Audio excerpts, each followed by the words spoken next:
Welcome back to another fantastic episode of the Red Wagon Inn with people with tiny hands in the upper right-hand screen. I tried to get him to take it off, everyone. I'm so sorry.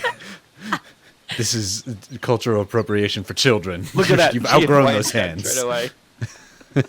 Oh, Gotta give me that. Ew, ew. I can't do this. They're- I can't work under these conditions. Drew and Jackie are trying so hard to get GFYs, as you know, they're so far behind the other two, they have to try. Ryan, I'm going to do a sleight of hands and steal Drew's hands. There you go. Sleight We of combine our hand. hands together. We have the biggest hands. I am not an advocate for us getting GFYs, but if Drew picks those goddamn hands up one more time, then it has to be a GFY. It I has absorbed to be my a GFY. brother in the womb and took his hands. Now I have hands the size of a grown man and a little baby. Read the chat, y'all. Read the chat. They want. Yeah, they're saying GFY. They don't want it. They don't know what they want. Also, I think we sound a little quiet. Some people are saying, Do we sound a little quiet?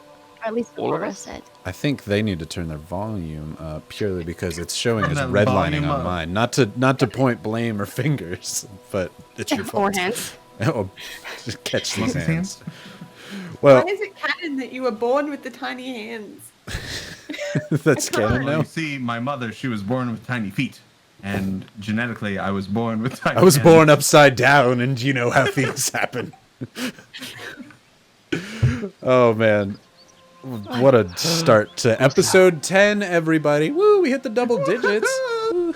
Just Drew, stop it! Stop it! I swear. Done. Okay. Done. Episode now. 10, everyone. Welcome. If this is your first time joining us on the Red Wagon Inn, Yeah, you're sorry. missing out. I swear we're not like this every night. Right. We have a large episode planned for tonight, as a lot happened in the last week, which we will roll off soon here to see who is going to be doing the recaps. Think Creative has already mentioned in chat, they are going to be donating to the Wildlife Relief Fund, and they are going to be coordinating all of our rolls. I talked to them earlier in the day, so if somebody says, hey, for every nat 20 that's rolled, I'll donate $5, Think Creative is going to be keeping track of that for us so that we don't have to worry about it on stream. So much appreciation to Think Creative 99. Thank you, Think Creative. You're the boss. Last week we raised $305 for the wildfire relief going on the western portion of the United States, and it absolutely blew all of our minds. And just thank you everybody who participated in that. We're playing again for the wildfire relief going out on the western side of the United States, as it's still raging. They still need help. It's going to be a while before everything's back to okay. Not that everything in the world is not okay right now, but they definitely need some extra help. So if you can give, we much appreciate those who did last week, and we're going to be playing and giving again tonight for everyone. And happy birthday, Bobo. It's Bobo's birthday. Happy birthday, Bobo! Oh, Hey. for his birthday, you should clear his GFYs, Ryan. It's the nicest thing to do. No. It would No. be, wouldn't it? Right, so let's move on. I'm so generous that I'll gift my GFY to Bobo if you like. You know, I think you might have to Happy keep birthday, yours, Bobo. Summer. Right. For those who aren't Right. understanding, GFYs are the opposite of inspiration points. I get to use them at any point and say no, re-roll it at disadvantage. I currently have 2. Summer has 2, and Salt has 4. Bobo is going up. Summer, you got 2. That's what I got marked down here for you. How did I get the second? You used one on me last week. Oh no, shoot, that is a cross out. I had pen last week, so you only got 1. Yeah, Don't no, worry but about it. I think I was 2 down, 1 up, so I think I should be like 2. I see you at 4 now, and I'm pretty sure that's canon. You Let gained me ask a the decent expert amount. in chat. Yeah, You Bobo has 7. rewatching the episode just a little while ago. I hate to break it, Salt, but you do. You have 4. Ooh. Damn, I You should have gain, picked gain right 2 towards the end. Yeah, you know, those All last right. minute saltitudes. Right. We have a Where few Bobo's things. gonna kill me. Just do a bunch of death saves. Since you're 3 and above, I will use them on your death saves. So we have a few bits of art I want to show off. One is from Scorchy in the Red Wagon Inn Discord, which, by the way, if you're not a part of the Red Wagon Inn Discord, be that. Because this art is amazing. This is Robert gorging on the big 10-person family-sized bucket of porridge, or better porridge, from last weekend. That let him stay awake throughout the night and be a guard for the rest of the town. So thank you, Scorchy. It was just an awesome piece of art. Also, Isn't She Classic made, because she's a classic, made quite a few pieces of art which are now emotes on the Discord. The first two are one of the rat folks eating some cheese. They're basically redos of memes that currently exist and emotes that exist, and teams screeching out "ah ha ha ha," which is amazing. It looks awesome, as well as Xenia with her cool ass sunglasses and Penguin McCool's doing the "ooh the feels" face. So those are both, or all four of those Amazing. are emotes on the Red Wagon Inn server now. And finally, we have a piece of art from Safi-Chen, our official artist, which is the reunion of Robert and the two rat folk last week, Summer and Salt, as both of them thought they were going to die, and Robert thought he didn't do his duty to be able to be there and save them and help them as needed. So this is while they were out in the center of Ashburn, all crying together, thinking that they just weren't going to make it. And so thank you, Safi-Chen. This is a really great piece of art. Just overall, looks awesome. I'm super impressed that she was able to finish that, because during Draw with Safi, I was causing chaos. And so that came out real nice. Oh, man. I heard there has been a lot of breakage on Safi's stream lately, and even Stronghearth was on your stream, Drew, and she was like, yes, I broke him. It was either that or on Safi's, I can't remember. Yep. Chaotic Troll. Chaotic Drew Troll. Thank you. Right. So words are what, Drew? Words are hung They're hard. hard.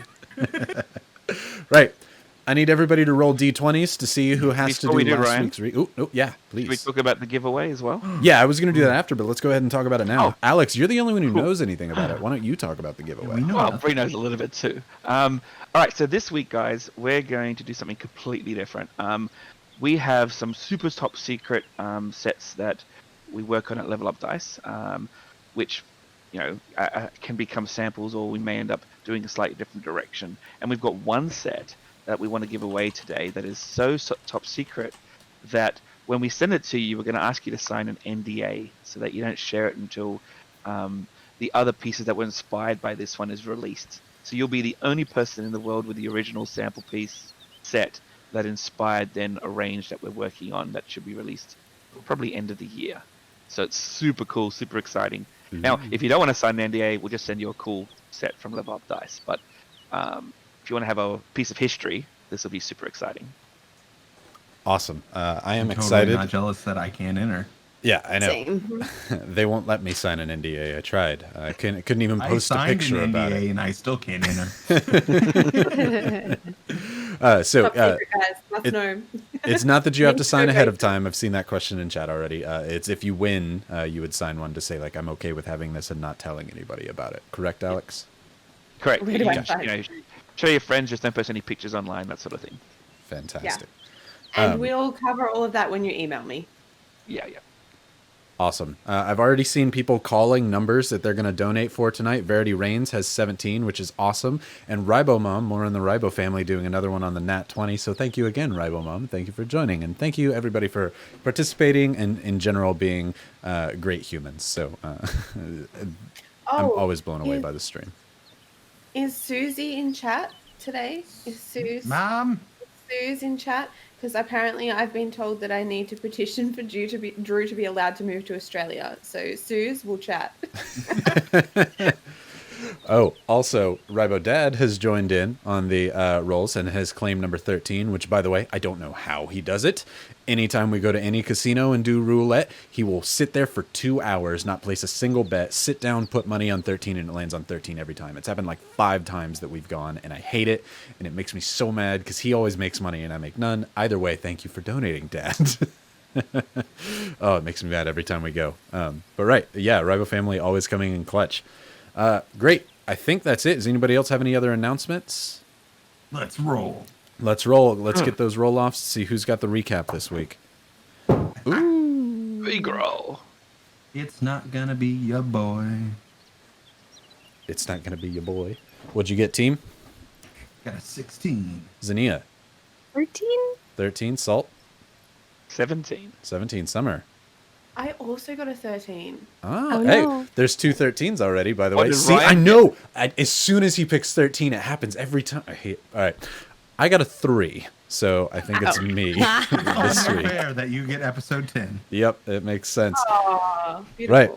So next week we will be doing a 10-episode recap, but for now I will recap what happened last week. So we ended the week before with Team's head being carried out by Spade, the mercenary who was hired by Keenak to come get the Sun Spear back from the four who stole it from him. However, they don't have the Sun Spear anymore. They gave it away to Ithka, the Emerald Plague. Gave it away freely, definitely not in exchange for their lives. But they don't know that, as Spade, the unwilling or undead with the spade tattoos on his cheeks and forehead, big Goliath undead, was carrying Team out to kill him. Salt, Summer, and Zinnia found him and decided that they were going to Leroy Jenkins this fight, as Salt jumped in to try and save Team, as Spade threw the skull on the ground, causing Team to have to immediately go into death saving throws. But Zinnia baseball slid under, grabbed Team's head, and began Spare the Dying on him so that she could keep him alive. While Zinnia was doing that, she ran inside the building to try and get Team's body, leaving Salt and Summer to deal with the unexpectedly powerful Spade, as in doing so, Spade knocked Salt out cold. Summer, being afraid for her brother's life, offered, I'll take you to where we lost the Sun Spear. And that's Spade said, good, but he's collateral, as he picked up Salt by the throat and kept him alive through magic. As Summer was leading him away from the town, Zinnia told everybody there's a fight outside in the bar that she had just run into to try and get people to go watch them and make sure that nobody died, as Zinnia went and searched for Team's body to put his head back on it. She does find the body. She heals Team up, which is enough to get his head back on his bony undead body, and got as soon as Team got up, he was like, let's go, and runs back outside. During this time, these people came out and were like, whoa, I thought there was a fight out here. And so Summer was like, of course there was, before she was shut down by Spade, who just said, kids were fighting in roughhousing, had to teach them a lesson. And they're like, of course, that's what ratfolk children do. And so that was a bad move, as Spade took that as he will definitely be hurting Summer for the offense. And as such, Team and Zinnia ran out. They see Spade walking Summer and Salt away, as Team shoots at Spade with an arrow, banishing him briefly, as the literal Loki-esque scene of catching the arrow and being banished happens in front of him. Before Summer tries to carry Salt's unconscious body away, Team and Zinnia are running, trying to catch up to them, but before Spade comes back out from the banishment, grabs the two rat folk, punches Summer, knocks her unconscious, and suddenly disappears in a puff of purple smoke. Everyone's looking around for them, but out of the corner of his eye, Team, in desperation, trying to find them, sees him disappear into the shadows off to the side, and so they run after them, trying to be quiet, except for Zinnia, who comes in saying, bring back our friends, not trying to be quiet at all, as the lioness that she is. So she runs, they get over there, and they see that Summer and Salt, again, knocked out and unconscious, left there as he disappears again into a puff of shadows and smoke. They think he is some sort of shadow-esque monk, if that gives you any indication to the type of class and character that he was, but he disappears with no trace to be found. Over comes Savage, who is kind of the town captain of the guard, is trying to figure out what happened, as Zinnia gets over and heals Salt and Summer just before they end up dying, just enough to keep them alive, and in doing so, they come back. Savage comes over. It's like, what the hell's going on? Rarbert, their paladin dragonborn friend, comes over and cries with Summer and Salt, thinking that his sleepiness and staying at the inn cost him two of his friend. And so they cry for a bit, as Dane, the somewhat leader of the Adventurers Guild in that area, comes over and says, like, hey, what the is happening over here, as Team basically explains what's going on, what happened to them, that they're being chased, as Dane says, look, you're still part of the Adventurers Guild, we're happy to help you out. I'm annoyed with Salt particularly, but I'm happy to help you all out here. Come back to the guild, we'll treat you from there. So they go back to the Black Birch, they grab their eggs from the top, Summer gets to apologize to Penguin McCool, and things are a little bit made up, still a little bit of tension there, but they eventually head on back over to the Red Wagon Inn and sleep in Dane's room for the night. Not after seeing all the vomit on the floor from Salt's drinking game that he caused everybody to do the night before. As they all go up, start passing out slowly, Team helps clean up a little bit before heading up there. Robert swears he will not let anyone come in. He will be on guard duty for the entirety of the night. He absolutely is not letting anyone come in, he will protect them. And in doing so, he stays outside all night when team comes up, as he stays there as well. There's also many soft moments between all the people back at the Black Birch when they were there. Team and Atta, which is Kermit as far as voices are concerned. It was a very sweet, tender moment between owner and pet. Robert and Summer, Salt, Zania, everyone has their moments of just kind of levity and brevity after what seems to be a chaotic few days for our adventuring group. After they go to sleep, they all wake up. Team wakes up first to meet a somewhat perverted old man who introduces himself by saying, after a night of vigorous lovemaking, I like to have a whiskey in the morning. How about you folk?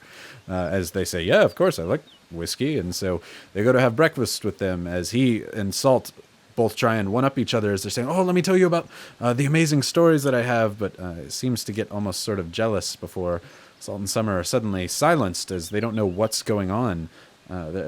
They just can't talk before they step out of the silence bubble, as Zania is not too much of a fan of this perverted older man who seems to have some sway here, as he reveals in his underwear, between his robes, on the right side of his underwear, his Golden Adventurers Guild pin, meaning he's higher up in the Adventurers Guild, which is concerning, to say the least, as the rest of the group heads out and leaves from the inn, trying to get away from said perverted old man, as behind them they hear, one is the loneliest number, which does not elicit any sympathy from the group at all. Before they also head on over to Slips and get the new boots for Robert. And correct me if I'm wrong, I'm pretty sure that's where we stopped. Right? Seem like am I missing one or two things? It's something super minor, but the prestidigitation vomit on the floor for Tonar. Oh, yeah. You did set the illusionary trap of prestidigitation vomit for Tonar. Also, welcome Jakey Boy, who's coming to join us for tonight. So what's up? Red Wagon in. Oh, hey, he can catch it with us. Fantastic. We just finished up the recap. What do you think? Worth a GFY or worth an inspiration? Good recap, bad recap? I think it was kind of long. You just kind of tell us to do it like 2 to 3 minutes at most. Fair enough. Very thorough. It was very thorough. Yeah. Thorough. I was remembering as I was saying it. Again. There we go. I don't think it was worth a GFY. Well, I will take that at the very least. And somebody said inspo, or at least it was in my mind. I say inspo, but you already have an inspo. Yeah, we appreciate. I don't have one. I do now, you do. though. Oh, well, then I have two. Great. I forgot to write that down. Thanks, Drew. You have Can't have one. a second You one. can't have. They can't stack. Oh, you know that. shoot. Why can't I stack them? I'm the DM. I get to make up the rules. Not all of them. You want to catch We all these get the hands? Catch these mini hands. Oh, Drew. Right. We're not in yet. Oh, All right. you're If- skating, buddy. He is. Is there anything else anybody needs to bring in before we get started for the night? Great. Let's get started. Everybody grab a drink, pull up a chair, and come join us at the Red Wagon Inn. Summer, we already started. How dare you? I know. What do you got? I have seen a couple of questions in chat just about the giveaways. I wanted to clarify we're doing one giveaway today. So it will run all the way through the show and we'll draw it at the end because that is a little bit different from what we usually do. We usually do one and then one at halftime and then one at the end. But this is top secret hush hush giveaway. So we're just doing the one this week. Correct. We have a very, very large giveaway, so it is one versus the normal. So, with that, now we're back in. As we're in character, if I see those tiny hands one more time, you know what you're getting, Drew. Or Zania, you got them too, because Zania has never earned a GFY. Let's see if we can get her one tonight on the beach episode. Only ever got one. Been pretty good. Yeah. Pretty The good. group has just left Slip's Knots, where he makes all of his locks, as he gives you the wood elf boots that you had made for Robert, which are green leather adorned with gold. They are a very, very nice set of boots. As you saw his soles literally falling off of his, you can see his toes all cramped up from having hand-me-down boots that just are not going to do good, as you wanted to give Robert a gift. The rest of you in character don't know that that's what Team has. Team just has a burlap package that he's carrying right now currently, as you were all walking away from Slip's Knots currently. Above you, in the clouds ahead, there appears again to be a little bit of a storm coming, but you're not sure that it's necessarily going to come right on like the sand did before. But Zinnia, you are, being a Tempest Cleric, very, very in tune with thunderstorms. It definitely exists. Your lioness hair stands on its ends. It's coming at some point today. It could be hours from now, or it could be a few minutes. That could actually be something you could attune to and try and figure out if that's something that you like. But that's just off on the horizon. Right now, it's pretty sunny. It's coming from the western side, the sea of the Stormy Lagoon off to the west from where you all currently are.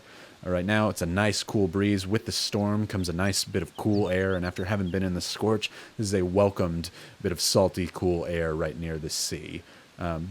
What are we doing? We were just leaving the locksmith. Team, you had some plans to go meet Dane up at the Forge of Glory for some possible golden or brass arrangements. Brass you asked for with Slip, but for Dane you specifically asked for gold, so it's entirely up to you all. What are we doing right now? As Chad has asked for a beach episode, but, you know, I can make monsters come anywhere, so y'all just tell me where you want to go. There's also a storm approaching too, so probably not the best day for a beach Wait, we're not. It could be a few hours not- away. It's nice and cool We're outside. not getting. We're not going to the beach because like Summer's already half in her striped swimsuit. It could be a few hours off. Zania, how about you roll me a nature check on that? Yeah. Yeah. Ooh, 15 minus 1, that's a 14. 14. Okay. Zinnia, looking off to the distance, you have a bit of attunement with general storms and thunder. That's your thing. And as such, you can see it coming. It's not going to come for a while. It's currently maybe about 8 a.m. as it stands. It's going to at least be past noon before the storm would come on. You can't really gauge the severity with your 14 roll, but with just how off it is right now, you can maybe check again later and determine if this is going to be a very difficult stay indoors kind of storm or if it's going to be a bit of a drizzle. But your hairs are a little bit standing up on end. Won't be here for a while, but it feels like it might be kind of bad, actually. Well, No beach day. Well, I think we should go have breakfast and at least wake up Robert. And then he can have his gift. Oh, that'll be exciting. Yes. What's in the bag, team? They are boots. He has new boots. Whoa. Are they like big boots? Yes. They are boots the size of my feet. And Team's gonna hold up his foot. They wouldn't fit him, so I'm really glad you made me. Yes. If he had tiny feet, they would. Or We can all be thankful he doesn't have tiny feet. Do we want to do we want to present it to him at the beach, like give him the gift at the beach? That would be fun. I could have Slip hold on to it for a little bit so we can go get him at least. Yeah. Oh, we could have a picnic at the beach. That sounds nice. Like we could get some food from the Red Wagon Inn, and we could get like a little blanket, and we could all sit down and just have some like not being dead time. Or So, is that on big scary guy still around? Big It's not at scare. the beach, right? You never see big scary people at the beach. Well, if you do, you can see them coming Well- along. Just in case, I think we should go speak with Dane at least. He did say he wanted to outfit us with weapons, at least to help fight against him. Should something happen, we should at least be prepared for it. I mean, if you need a new weapon, we did lose the spear, so. Ooh. I think it would be good. I've actually been thinking about outfitting some of my arrows with a tiny little fist. And that way, when you shoot them, it smashes into there instead of piercing. So the only reason I'm not giving you a GFY is that does actually already exist in my world, changing it to bludgeoning damage. So I'm not going to give you a GFY, but you're skirting the line there, Something I buddy had boy. planned before the tiny hands. It that flies over, stops right Right. before their face, and does a arcane Does it archers. do less get crazy. damage? I don't know. Have to find I out. hold No, up. we would have to find out. A tiny fist on the end of this. Could you like make a mold from our fists? Because we have tiny fists. This is why we should Plah, go plah. speak to Blah, blah, Dane. blah. Yeah. Oh, you were gonna get bronzed as well, weren't you? Yes. I would at least like to try and see how bad it hurts. I mean, do you ever take hot showers, team? No, I do not. And he's gonna use prestidigitation and just like clean off any dirt on him. Like I do not have the need for. His old, Showers. brownish, grimy bones turn more of an alabaster white. You can tell by how white they turn by comparison to what they were before. It had been a while since he had previously done this. He doesn't sweat. He doesn't necessarily get dirty unless it's in the midst of fighting, so it's not necessarily the most disgusting thing. However, he was quite darkish, oldish brown, now becoming alabaster white. But thank you for that reminder. Yeah. I run I have no nose. I cannot smell. one of his bones. Ah, You. clean. See? Squeaky clean. So is that the Yeah. plan? Is that heading up to Dane's place first? Let me drop this off with Slip real quick. Is Slip still out at the forge? I would assume we literally Yeah, just left. you basically have walked like 30 feet and started talking on the other side of the road. Team's just gonna do a nice jog back over. Do one of the like, ooh, hold the door kind of giants. Sleep. Can you hold on to this for a moment? I will be back and grab it. He's got his blacksmith's goggles on. What are you handing him? The boots? The boots. Oh, yeah, you just picked him up. Why are you giving him back? Surprises. We want to surprise Robert instead. Oh. I don't have satchels. I cannot hide this on me. Okay, yeah, sure. You know, he points to his black soot-covered self. All right. It's in a burlap sack. It'll be all right. He sets it down next to the forge. You do worry about the proximity to the heat source. However, he doesn't seem to be worried. Son of a bitch, so sleep. He picks it up and like just is that door where Team slept that one time? yeah, open? absolutely. He just walks in, opens the door, and just sets it down and closes the door. You walks open away. his little shack and just kind of throw it inside. Like, okay, I'll be back for it. So you close the doors. He's like, I'm an open book, but all right, just don't knock anything over. Everything in there is important. As you've been in there inside, it is a hot mess, but it's one of those hot messes to where like I could point out any sort of. It's an location. organized hot mess. Exactly. As you jog on back over to your group, as the group. Oh, good. How nice of him. You didn't hear, but Slip must have offered Team the ability to put the boots in his little cabinet back there. Good guy, Slip. Definitely not Team just assuming. Right. And Team's gonna join the group. Team jogs back to the group. What are you all doing? Heading on up? Following team. Seems like they're reading chat is what they're doing. How dare you folks? What are we doing? I'm sorry. It says Drew, my husband, said he's gonna teach our son how to say going to catch these hands. And it's the greatest day of my life. Okay, that one's fine. Right, yes, so you all are heading over to the Red Wagon Inn to look for Dane, as he talked about he could take you to the Forge of Glory and get you some real American steel.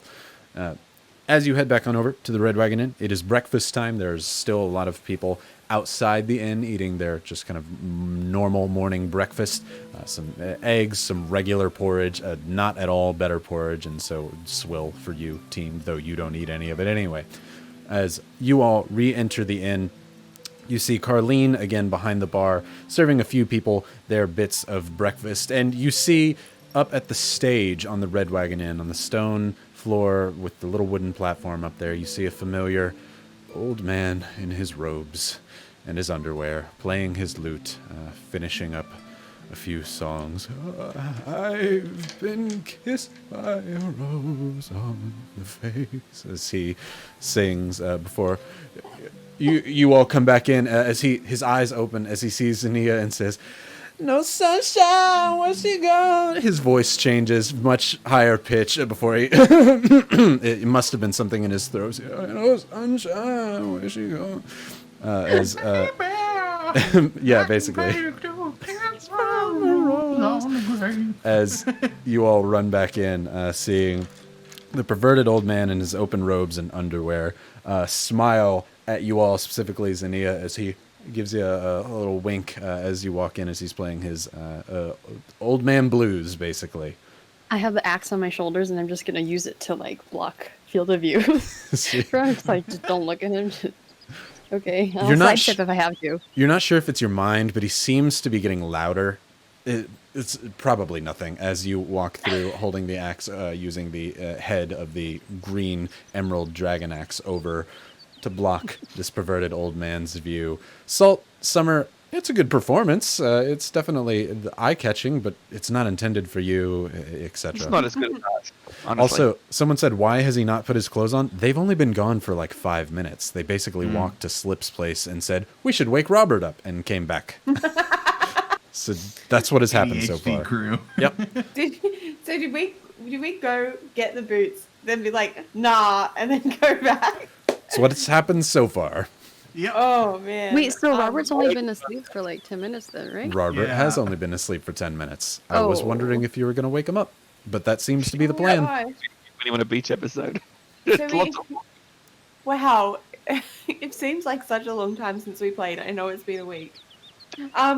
We have can- no organization when there's nothing crazy going on. This Okay. is what happens. Let's We need let's I can't sandbox you all. freedom. Let's get okay. Let's plan for a beach lunch. Is that enough time, or will the storm be coming at lunch? Zinnia, you think more a brunch might be appropriate, as maybe the end of that might be about when it's going to hit. I think maybe in a couple hours would be best. I don't know, about noon-ish. That might be about the time the storm might hit land. I don't know. So that gives Robert some time, right, to have a nap. That gives him some time to have a nap. Then we can wake him. We can have a beach.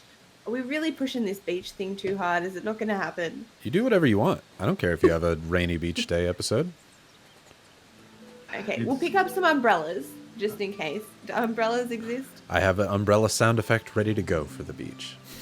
Perfect. So why don't we get some supplies this morning? We can wrap the present. We can like gather some brunch foods, and then we can like maybe like all of us can like go wait at the beach, almost like a surprise party, right, for Robert, and then we can send Atta to go and get him and like be like, come to the beach, and then we can be like, yay. We should at least write a note on Oda so he doesn't think that we're all dying again. Yeah. Say, hey, secret good surprise for you, Robert. Come on down. And then obvious, yeah. Because I could just So, see like- Otta now, just running up. And then he would freak out and then, think we're all dying. So should we make Ada a sign that says everything's fine? Maybe. If there's emergency.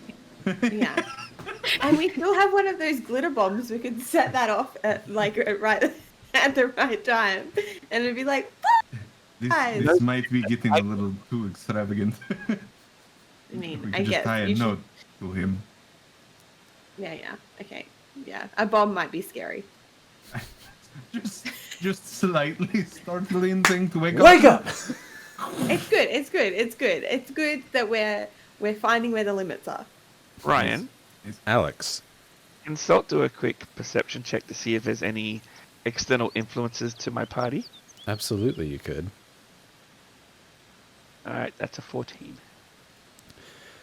So you, what's the natural number, by the way, since we need to keep track of this? 13. 13. Oh, See? another one for Robert. Dad, you shouldn't offer that number. You know, it's a lot of money going to come out tonight. Right. As they're conversing about what they want to do about the beach. Salt, the beach sounds fun. It just, it's something to think about. However, they seem to be really focused on scaring your friend who's asleep, and you're kind of worried that maybe something's a little bit off and a little bit up here. So you take a look around, but specifically you look at the one person who's given you the most bit of interest here, afraid that the pervy old man might be, with some undue influence, casting a spell with his magical bits of music. As you hear the lute music echo out through the hallway. He goes, I got a hunk of burning love. And you think that's probably not it. And so, no, you think everything's pretty good right now. All right. Good. I'll keep an eye out because something's weird. Sounds good. What are we doing? Being confused. That's just Bree. Tell you what, Like don't give me always. silence and time to think, or else I will start making stuff happen. I'm gonna say, we probably shouldn't split up because that's been bad. But why don't we all go? We'll do a little bit of like morning shopping. Let's do some shopping and get some supplies, and like maybe we can get some like sundresses. Hey, You know Zinnia. what? You know what we should actually do is figure out how much gold was in that bag we got from the Red Wagon Inn. Oh right. All I know is we have a giant bag of gold. Oh yeah. Should we count that in the room upstairs while Robert? I also said that with a more hushed tone, as to not draw attention to the fact that I just said we have a giant bag of gold, even though we're in a trusted place. Huh? Maybe. I am so Ryan, if possible, when Salt handled the coin bag, do you think I've got enough knowledge to sort of get a guesstimate of what's in there or what was in there? You could do an insight check on that. All right. Oh, that's a nat 20. Oh, Everyone's making money nat off 20. me tonight. Y'all are gonna make my parents go broke. So yeah, with the nat 20, absolutely. You have picked up bags like this before. Most of them just full of rocks. Based on how heavy this is, you're thinking 4-digit payday here at least. I'll whisper that into Team's ear. As your cartilage falls off your ear. 5,500 rocks. We should go do things and see how much there actually is. So many dresses. Yeah, lots of rocks. Lots of rocks. Weapons or, you know, Right. Weapons. new But clothes. it's beach day. We should get some sport. You know, like About this, we have a bowl. plenty of time. We could go count, and then after we do that, team just sounds like a total buzzkill. And we could go Dad. count, and then we could go have brunch on the beach. But we need supplies. We need to go shopping. Do you want to count up here and then maybe we can have like a girls' shopping trip? I thought you just said we should not split up. I did say that. But I really want to go shopping and you don't seem like you want to come. What if the three of you go and I stay here with Robert? Don't leave it. Okay. Carlene, who has been cleaning mugs and glasses and getting general things ready for the day, leans over to the side of the bar and kind of rubs her brow as she says, either way, would you either sit down or go wherever you're going? You're giving me a headache here. Shh. It is okay. Did you shush me? I did it in a nice way. I say shush. Did you? I haven't known many shushes to be nice. I was just You hear- trying to be. You hear her suck her teeth, like, huh, before she walks off and over towards the food pantry outside of the bar and back towards the other side. What can I say? I'm not good with people. So, what are we doing? Shop. Count Shopping! the money. Count the money. Your shop. Dane is probably in there and shopping too. Protect ourselves while shopping. I like And this. brunch. I pull Penguin out and pop him right here and say, hey bud, we're gonna go shopping. For what? Well, what do you want? I don't know. We're in some small town. A tetanus shot would be nice, I guess. I don't know where they sell those, but we can look. Yeah. Hey sis, you've been through a lot. Can I carry Penguin for you today? Well, he kind of just wanted to be with me again. I didn't say that. Okay. Oh, You can just- okay. You just have the hat. Uh-huh. I'm fine with just weight being on your with you right shoulders. now. I'm just saying, I don't put words in my mouth. I mean, okay, if you Why don't you choose where you want to be, Penguin? You can be as comfy as you want. Jeez, cripes. As he hops off your lap and looks over at the two of you, kind of like deciding who he wants to stay with. He points at you, Summer, and says, "Keep the hat." He turns. "I'm going with the lioness today." As Penguin McCool walks over to you, Sania, and says, "I'd like up, please," and holds his little flippers out as if to be held up and picked up like a child. I'm not your mom. That's why I said please. She's gonna look to the two rat siblings, just like with her I'm eyes. gonna- Like, I'm going to walk up next to Penguin McCool and whisper as softly as I can, "I need to talk to you." Tomorrow. As you see him waddle off over towards Salt. oh, me tomorrow. Yeah, he's like, Okay. tomorrow. As he walks off over towards Salt. Says, Alright. he whispers back to you, "Hey, what do you got? You got a job?" We'll talk when no one's around. All right. Matter of fact, I think I want to be in the hat today, Summer. If Salt wouldn't mind carrying me. Hey, no crying. This is not an emotion thing. I'm fine. Uh-huh. Hey, No, I know. Where's the hat? I give her the hat. I wanted to get like a bit of a. I just wanted to try a different hat today anyway for beach day. You know, like maybe a floppy hat. Well, good. Then that works out then. Unless you lying does. to me, in which case I wouldn't do that. But No. see, waddles No, back floppy. into the hat, slides back down, and goes back into the hat bag of holding Salt right in front of you. I'll pick up the hat and say, "I've got you, sis," and I'll pop it on. Great. As Salt is now wearing the ringleader hat. Summer, I think you would look great with a floppy hat. Thanks. Maybe with a flower. Maybe the flower spurts water. That'd be funny.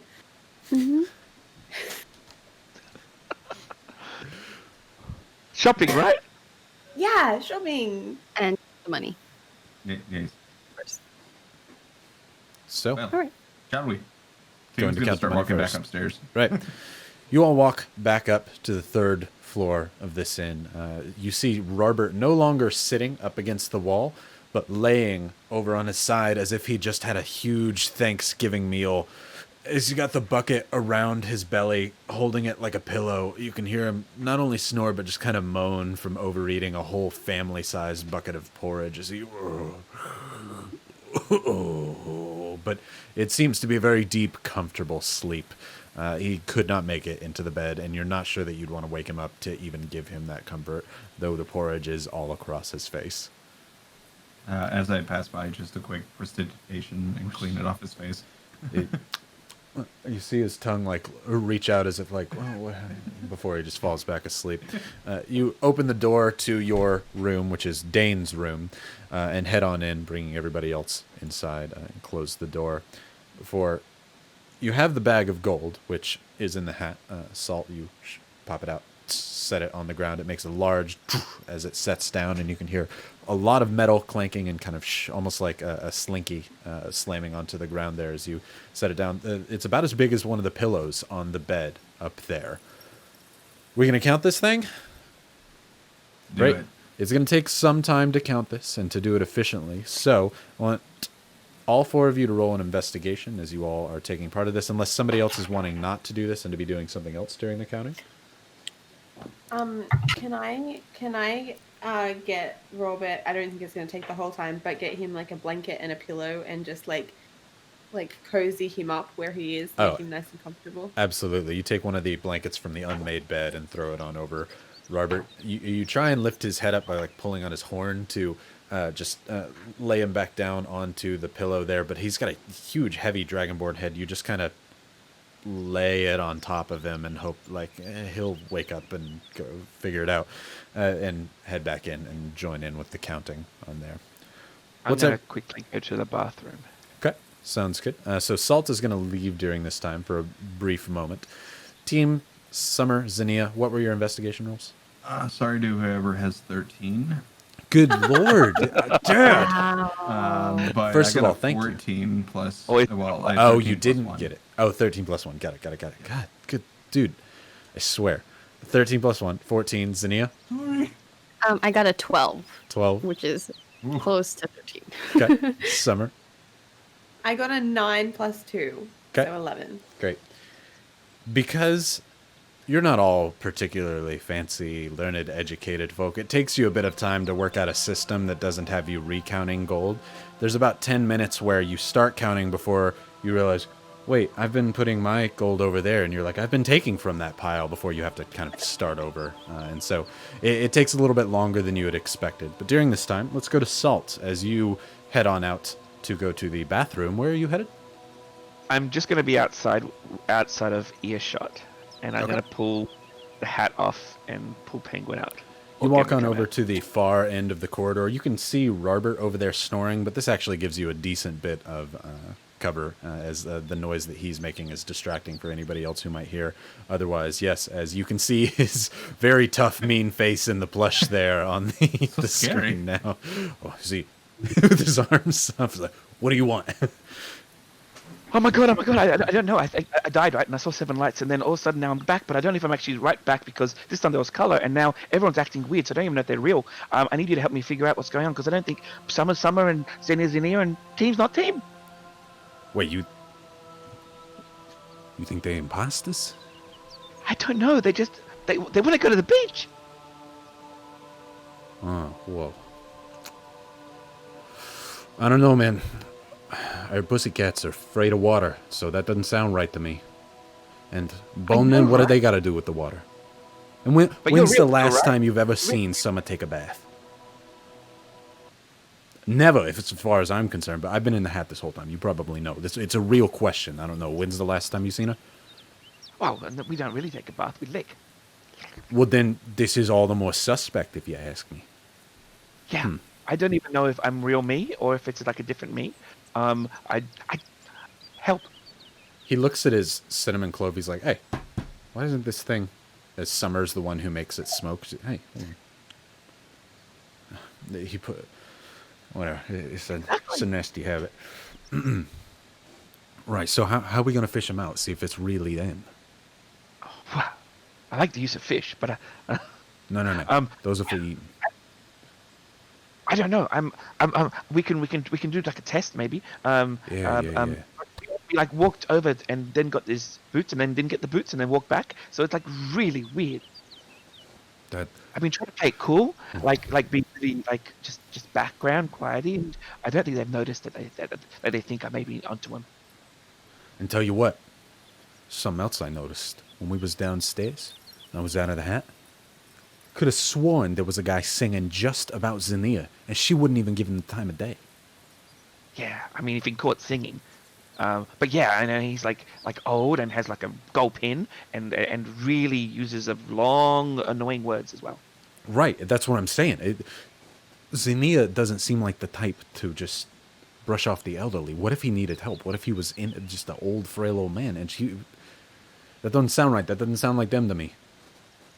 I don't. You gotta help me. You gotta suss them out. They're counting coin at the moment. They're counting coin. Who counts coin? You just throw it at people and take it from other people. Right. I don't know what to do. He mimes like pulling his pants up, though he doesn't have any. Says, "All right, what's something that only the real Summer would know?" I mean, we could I guess bring up Pepper. You could do that.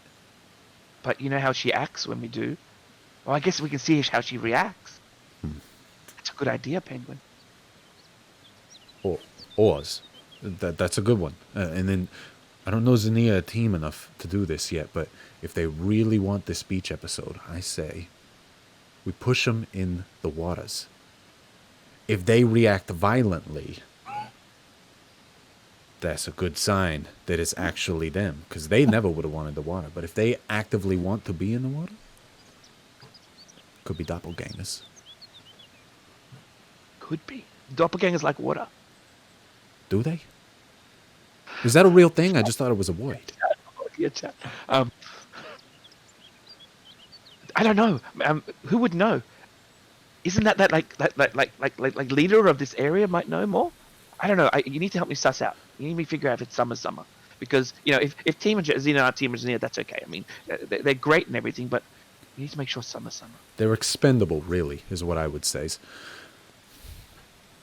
But let's Yeah, let's talk to the leader. If we say that they're doppelgangers, maybe he knows what to do with them. I just gotta make sure we're not, hey? Are you a doppelganger? How do I know if you're a doppelganger? Do you wanna go in water? I always want to go in water. You know this. That test wouldn't work for me either way. But you know what I still don't like is being tossed into fucking trees. Yeah. Doppelgangers I probably love that shit. I hate that. Yeah. No Not for tree me. tossing. Not for The me. good thing is there's no trees at the beach. Okay. See, a doppelganger will probably not want to go there. Oh man, I'm getting a little confused here as he like stamps out his cigarette. He's like, this ain't making much sense, but you know what? You take the lead on this one. I'll follow you. Okay. You come back and help me count the coins. Yeah. I'll definitely help Yeah. count. I'll be watching though. Okay. Just give me a sign. Like a caw. They'll suspect something. I'm not that kind of bird. I'll give you a hoo. Oh, I got it. You can flick your cigarette away. That'll be Oh a sign. yeah, that's it. If I And I'll flick catch it, you 'cause, know, it'll be something like one of our suspect. acts. Yeah. It's a good idea. I'm gonna stay out of the hat then. Yeah. Come and help us count coins. Let's go. As he Okay. waddles with you back over to the door. We head back in. You open the door, and Penguin McCool, to everybody in the room, it wasn't out of the hat before, but is now out of the hat. Penguin McCool walks in and says, "Whoa! Oh, I just took a wicked big piss. Oh, gosh, that was just... I hadn't taken just a bathroom break and relief in such a long time. That's It like was so years, good." Penguin. That's like years. You've Right. been wow. That So- would have been big. It's been a long time. 3,124. 3,125. You know, just because you say a high number doesn't necessarily mean it is a high number. 1,000,000,007. You all have basically just begun recounting at this point as Salt and Penguin McCool come in to help, and they are a little bit slower than the rest of you. You all have sussed out your new system here, and they're not quite acquainted to it. Zinnia, you have to explain it to them a few times. As you're like, look, okay, so we take 5, and then we pull it off to the side. We take 5, and then we pull it off to the side. As Penguin McCool looks up at you, says, Yeah. 5, huh? Mm-hmm. What do you feel about the water, though? You thinking we should go to the beach today? Yeah, that's kind of on the agenda. As he takes his flipper and looks over at Salt and does kind of a, instead of the like, He can't quite reach. so 5 at a time, I see, as he continues to help everybody count the rest of these things. Yeah, less chance of messing up with the smaller numbers. It takes you all some time as you do this, maybe about half an hour, because there's more coins here than you previously expected. But with all of you working on it, you are able to get... You spent some gold at the inn when you were buying everybody rounds and rounds of drinks. However, you have 5,500 gold here in this pile. It's a lot of gold. That is, in fact, a lot of gold. I Spank. feel like this is going to get stolen or something. We're not going to get to keep this. Our I'll put it back banks, in the hat. I think. Quick, let's spend it all today. Bury it somewhere. So as they're talking about it, you're already putting it in the sack that it came in so that you can store it in the hat. Yep. Oh man, I don't think I've ever had this much money in my life before. I've never seen this much myself. That's a big payday for sure. Yeah, like we probably don't ever have to go back to doing circus tricks if we don't want to. And to think we did this all with unleashing unknowable terror upon the world. Right? I do a quick Pretty glance cool. at Penguin. See, he kind of gives you a wink back and he said, "So what do you all thinks about having released a terror, good or bad?" I mean, Penguin, definitely not good, right? No, Yes, it definitely is not. generally not a good idea. That He looks at you they all should be done. confused, not expecting that Very not answer good. for some reasons. Okay. The team's gonna come over to him and look at him and like, "Are you okay, little fluffy friend? How is that bump on your head?" He said, "Huh. Yeah, maybe it's the bump on my head as he looks over at Salt again. It's just the bumps. That's what it is. I'm sorry, it's been a lot. I'm not used to counting so much gold. It's like I a think having an ocean of gold, right, you threes? Yeah, I think having an empty bladder is negatively affecting you, Penguin. Do you need to drink some? Are you dehydrated? Oh, you think we should go to a water source then? I get it. Yeah, yeah. Maybe we should. We haven't had breakfast yet. I think we need some sustenance to start our day off too. Okay. Yeah. Yeah. Maybe we Like brunch. could go for that. Yes, Yeah, let's do this. What we had planned, yes? Yeah. Oh, yes, we did. Yeah. So we go out, now that we've counted the gold, we go out, we buy pretty outfits because it's nice to feel pretty. Do you want to get a little outfit, Penguin? Do you want like gold chains or something to? I think he would look adorable in a merchant outfit. We could get you a pie. So food, right, guys? Yes. Let's and food. for food, but I wouldn't mind one of those frilly pants and the big poofy hats. I'm already in my tuxedo and my Sunday best, but some MC Warhammer pants would be nice. Oh, yeah. That'd be good. It might get sandy at the beach, but we can see. We're rich now. The beach that you keep bringing up as let's go to the beach. After we grab the foods and possibly do some shopping. I'm into it. Yeah, just light sustenance to hold us over until Robert has enough time to nap. Yeah, of course. Right. As Penguin McCool waddles over, as he's about to grab the door handle, he does a quick look back before grabbing the door handle and twisting it and opening it. He says, "Of course, after all of yous." On the way, Hey, I hand, Penguin. I hand someone back her hat as well and say, he's gone to the toilet, hat's yours. Okay, so he's not going to stay in the hat today? Why No, not? no, We're I'll going come to in. the I'll beach, come in, right? but I'm gonna hang out at the beach. Yeah. So you want me to have the hat now? Yeah. Okay. Well, yeah, it's just that 1 minute ago you said that it's fine. Well, I After had that, to do a was like, piss, but now I'm good. Okay. No, that makes sense. Yeah. As this conversation is happening as everybody's ushering out of Dane's room currently. Robert must have flipped the pillow over and under as his head is now on top of the pillow with the sheet over his the rest of his body as he's curled up around his neck there. We're headed to grab some food or shop first. Can I just whisper to both Zinnia and Tim and be like, what happened in that bathroom? They're being really weird, right? He's a little weird, right? I thought it was just me that picked up on that. You don't think? I don't think I what. don't think what. I know what Drew wants to say.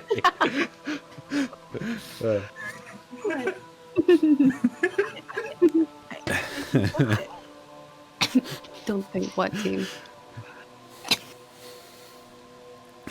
I can't do it in the accent. Oh no. Just whenever you're ready. Team, I think you dropped your jaw. No words are coming out of your mouth. Picks it up. You don't think that they might be doppelgangers, do you?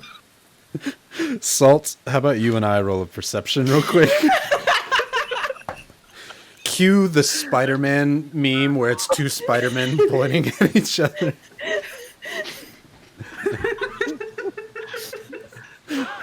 I'm not gonna use my inspo. Is too good. 4 with a roll of 3. Oh. As you think they could be doppelgangers, as you hear Penguin McCool, "Hey!" As he got an 18 plus numbers, as he looks over at you. Salt, you see him look at you as he throws the cinnamon stick on the ground. He says, "It's yous that are the doppelgangers. You're being weird, Penguin. You were right the whole time, Salt. You should have known not to trust these. Get him, hit him with your tail." What do you do with team? Antonia, where's my sister Summer? Okay. All Salt right. jumps up on Team Everyone- and grabs him by the rib cage and tries to like shake him around. I'm gonna Oh, gather that's gonna all of get us angry. together. I'm gathering all of us together. I'm gonna settle this right now, Penguin, and I'm just gonna cast Zone of Truth on all of us right now. As around you all, the floorboards, the shadows of the floorboards begin to glow a bright red as almost like embers and sparks begin to fly upwards from the ground, all of them touching your skin, seeming to be cool to the touch. You thought if it looks like you're standing in the center of a forge based on how red everything is glowing around you, but you feel cool to the touch currently. Is there a saving throw? Yeah, it's There is. Charisma 14. I mean, supposedly this is a doppelganger trying to cast a spell on me. Yeah. True. Penguin Well, McCool then has it's- 11. He fails. So I is- also choose to. I also got 11, but I will choose to fail. 18 with plus 11, numbers. you fail whether you choose to or not. 20. It's a choice, Ryan. Ah, I fair. chose to fail. Good, good. Salt. So 18, dirty 20. Ah, beautiful. Salt will never tell the truth. Team, what was yours? I'm not Gotcha. fighting against it. I know it's Zinnia's magic. As Penguin McCool looks up at you and says, "Whoa! What is this? I hate this. I hate this. I don't like this at all." This is the Zone of What are you Truth casting where on me? no lies can be told. I am Zinnia, Leonin Cleric. Oh, That's what oh, an imposter would say. Even though Dude, he's you- creepy, do you still have a crush on Fab York?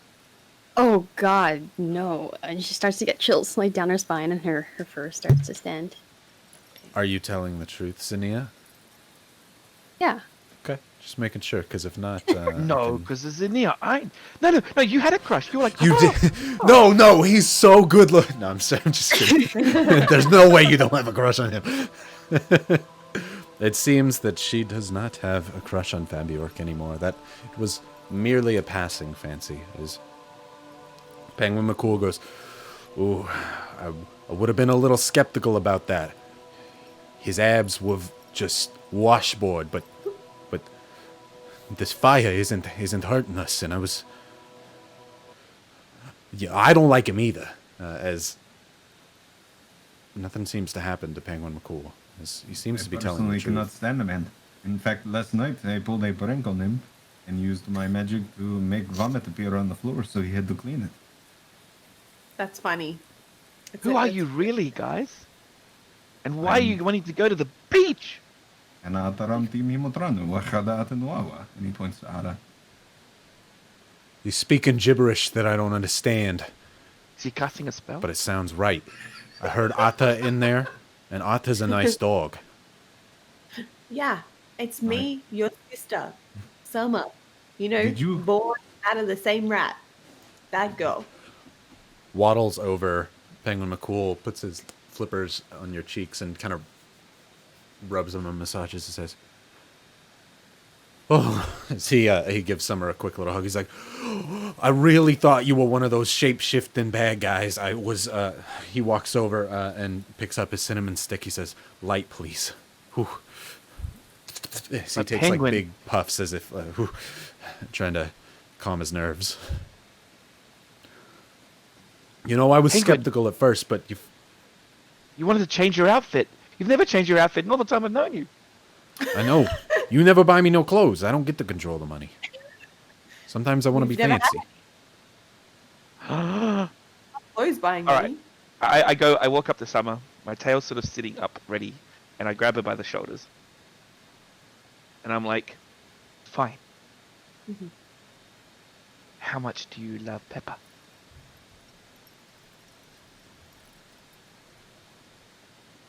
I don't think we need to talk about her right now. I need to know if it's you.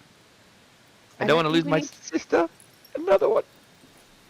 You know how much I love Pepper, and I don't think that we really need. I don't think we need to talk about it, especially when I'm in a zone of truth. I don't want to discuss it. You know I love her, but now is not the time to be talking about Pepper. I step back and slowly start backing up. Salt moves You said you love her. back towards the end of the hallway near a window that is on the edge. Closed currently, but there's a window at the edge of the hallway. Do I know So- where the zone of truth is? You I can step out of see it? the red radiation end as Salt walks towards the edge of it, yes. I want to also walk out of it, and then I look. Magic makes you say weird stuff. She doesn't deserve our love, and that is the truth. I can say that in the zone of truth, but she doesn't. We don't need to talk about her, okay? It's me and you, and it's been me and you for a while. We don't need her anymore. She made her choices. I just start looking at everyone in the room. Everyone is I- currently staring at you besides Robert.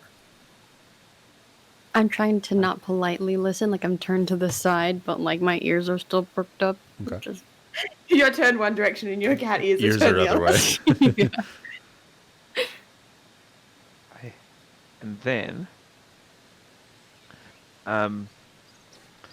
my tail lashes out and knocks me unconscious. Salt, you're talking to Summer about Pepper, saying we don't need her anymore.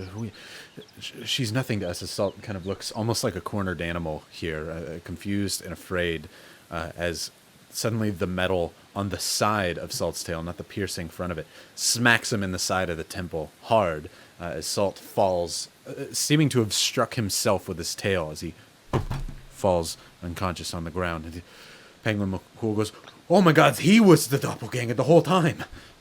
As Summer, you quickly freak out, seeing your brother knock himself unconscious right in front of you. I want to like run up and just kind of like shake him and try and get him to wake up. You So what's going on? I'm gonna instinctually just like reach out and start to have healing magic bursting through. I'm not gonna cast it yet, but she's just gonna Some of the instinctively. red from the ground begins to radiate around your hand, and it glows like a forge just like beneath your feet, ready to cast and blast Salt with more healing magic. Tired of having to do it, but ready to do it as needed. Team, what are you doing? I'm holding Ada, confused as fuck as to what's going on. Ada just That's kind of it. looks up at you and just kind Yeah, of I'm just keeps holding doing the double Ada, take. looking up at them, looking down at Ada, looking up at them, like, Summer, you grab Salt and shake him before you're like, "What happened?" Is he's not responding before you smack him once across the face, just trying to wake him up. He doesn't before you do the same thing once more before Salt. You suddenly Did someone say beach?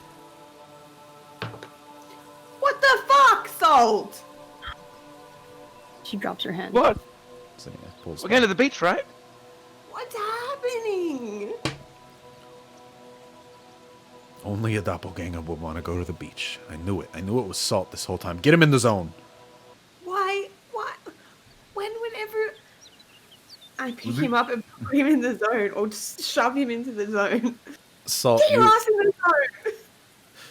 So you were suddenly dragged by your feet from Summer over into the zone, not in a hurtful way, but just in a slide you. You weren't very far out of the zone as Summer kind of just slides you over into the zone. They're trying to get you to tell the truth. However, you were knocked unconscious. Give me another save on the zone of truth now that you're awake again. That's another 13, so it's a total of 14. Oh no, hold on, it's wisdom, isn't it?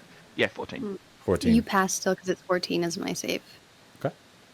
It's Salt, another 13. you can choose to tell the truth or Um, not. Yep, sure. I'll respond with, whoa. So we were counting money. How much money do we get? Are we going to the beach? Are we going shopping still, guys? What's going on? Salt, you came out here and told us we were all doppelgangers, and then you knocked yourself out. Penguin's gone a bit loopy. I wouldn't knock what? myself out, sis. Well, you did. That's so weird.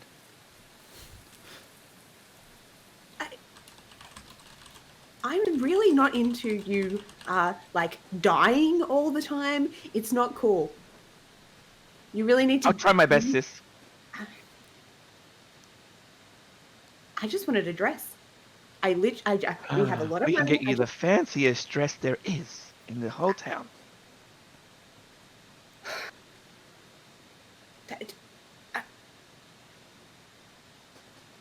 So are we not going to get food? Team very confused at what's going on. Maybe this is something that rat folk do. You're not sure. Penguin McCool also looks a little confused and skeptical. I think they were having a family moment. Oh, I person. am so sorry. It's okay, you're still learning. It's true. I don't know. You were talking about her, Salt. I wouldn't bring her up. Well, you did. Are you okay, sis? Maybe we should get some No. porridge.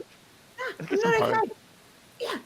I mean, porridge would be great. Fancy We had a dressing really porridge. tough day yesterday. We both nearly died. Salt must have just had some leftover alcohol in him. I'm sorry. He influenced me. He told me that you all were doppelgangers. I thought he was telling the truth. Penguin's still in the zone of truth. I'm susceptible to peer pressure. Sorry.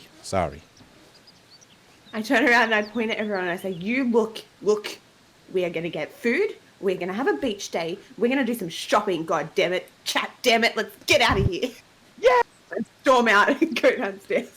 Salt, more excited than anyone it seems, runs out of the zone of truth down the stairs like an excited child on Christmas. Summer, looking more like determined, walks past Xenia and team standing in the zone of truth as you see these two rat folk the size of children and the age of children walk out and down the stairs. The team looks at Xenia. Just, did I miss something?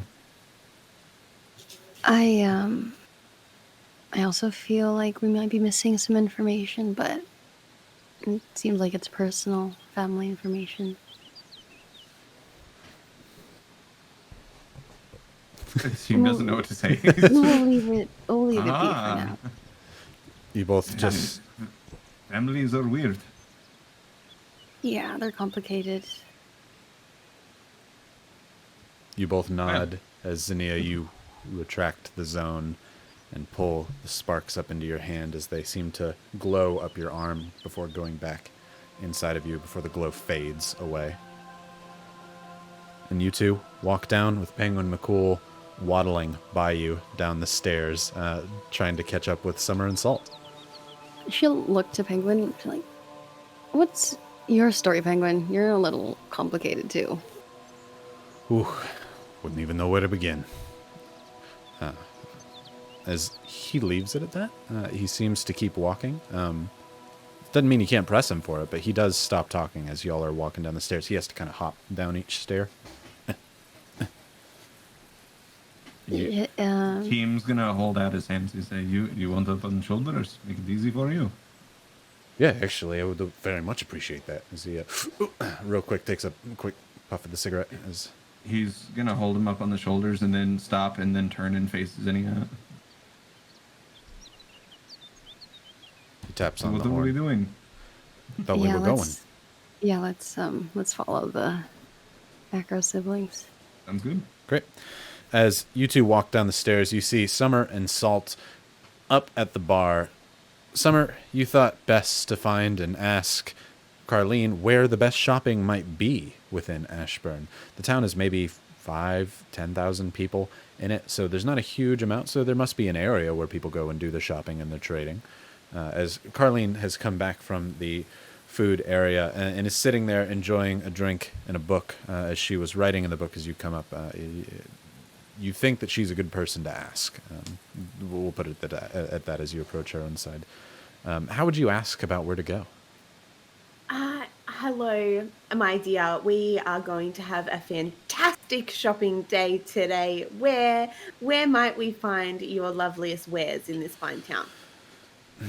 Well, kind of depends what you're looking for, but if you're looking for just Beautiful general, dress for my sister.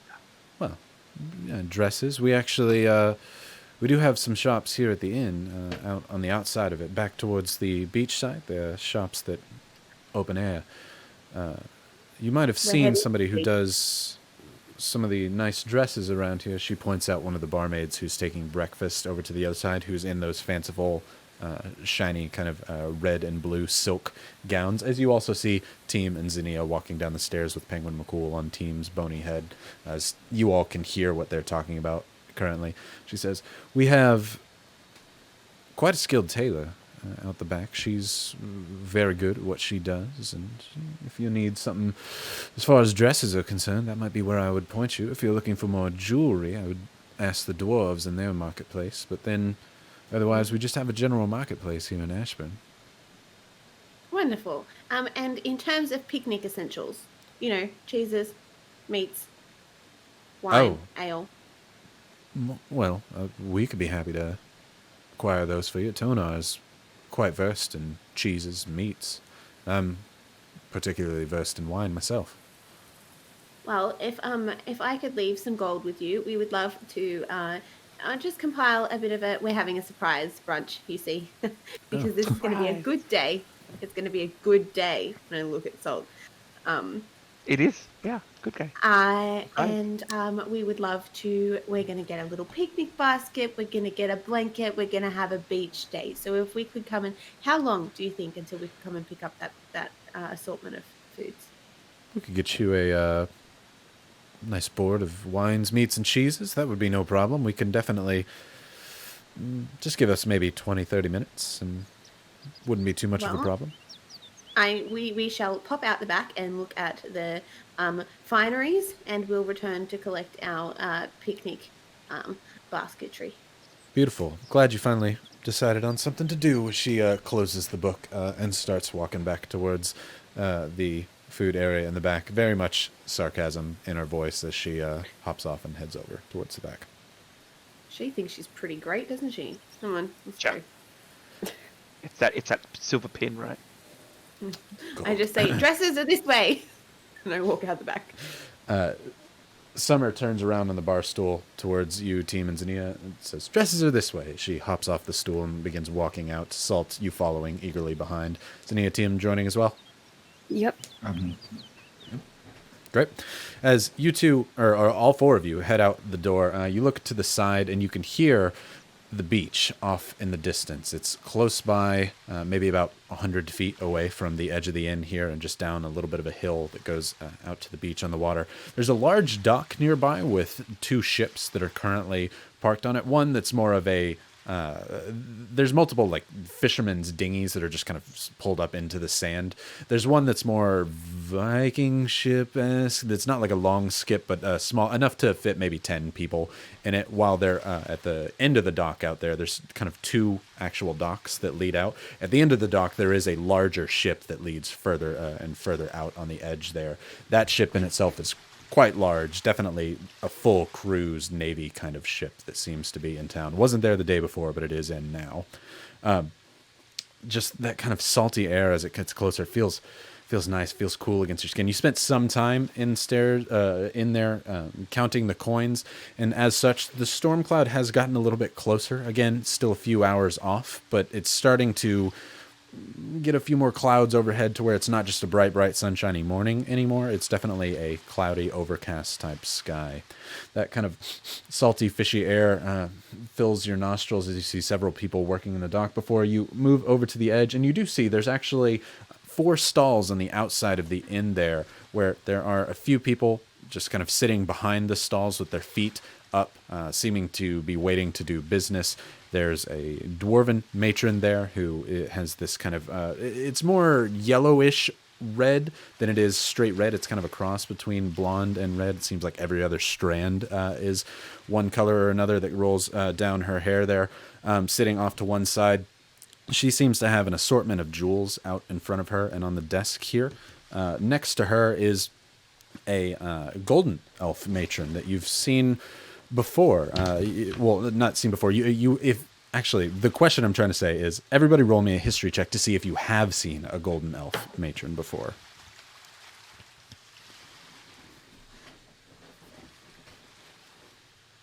(18 minus 1). 18 minus 1, 17, 10 plus 2. 16. 12, 16. Team? And that was a 14 Okay. roll. Oh, team's muted. I was muted. Nah. I rolled a 12 plus 4, so 16. Okay, sounds good.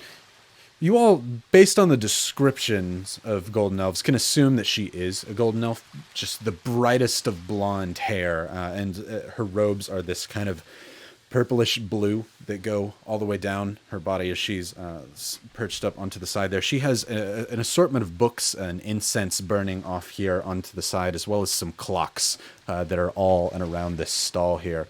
The stall nearby is closed, and then on the far end, you recognize that kind of halfling, tiefling person that's more a tiefling combined with a halfling that's instead of the human that was off on the side. She's got her fiddle that she's kind of tuning and seems to be playing a song there off to the side. However, there are several looms and pieces of silk off over on her stall there on the end. Who would you like to talk to, seeing as you came here to shop? Ooh. I'm gonna go and talk to the half tiefling. Okay. Because she looks more my size. Summer's leading the way of the group as you pass by the elf and the dwarf there. The dwarf kind of gives you a nod. The elf doesn't seem to pay you any mind as she's deep in her book currently, seeming that you'd have to kind of talk to her to really get her attention.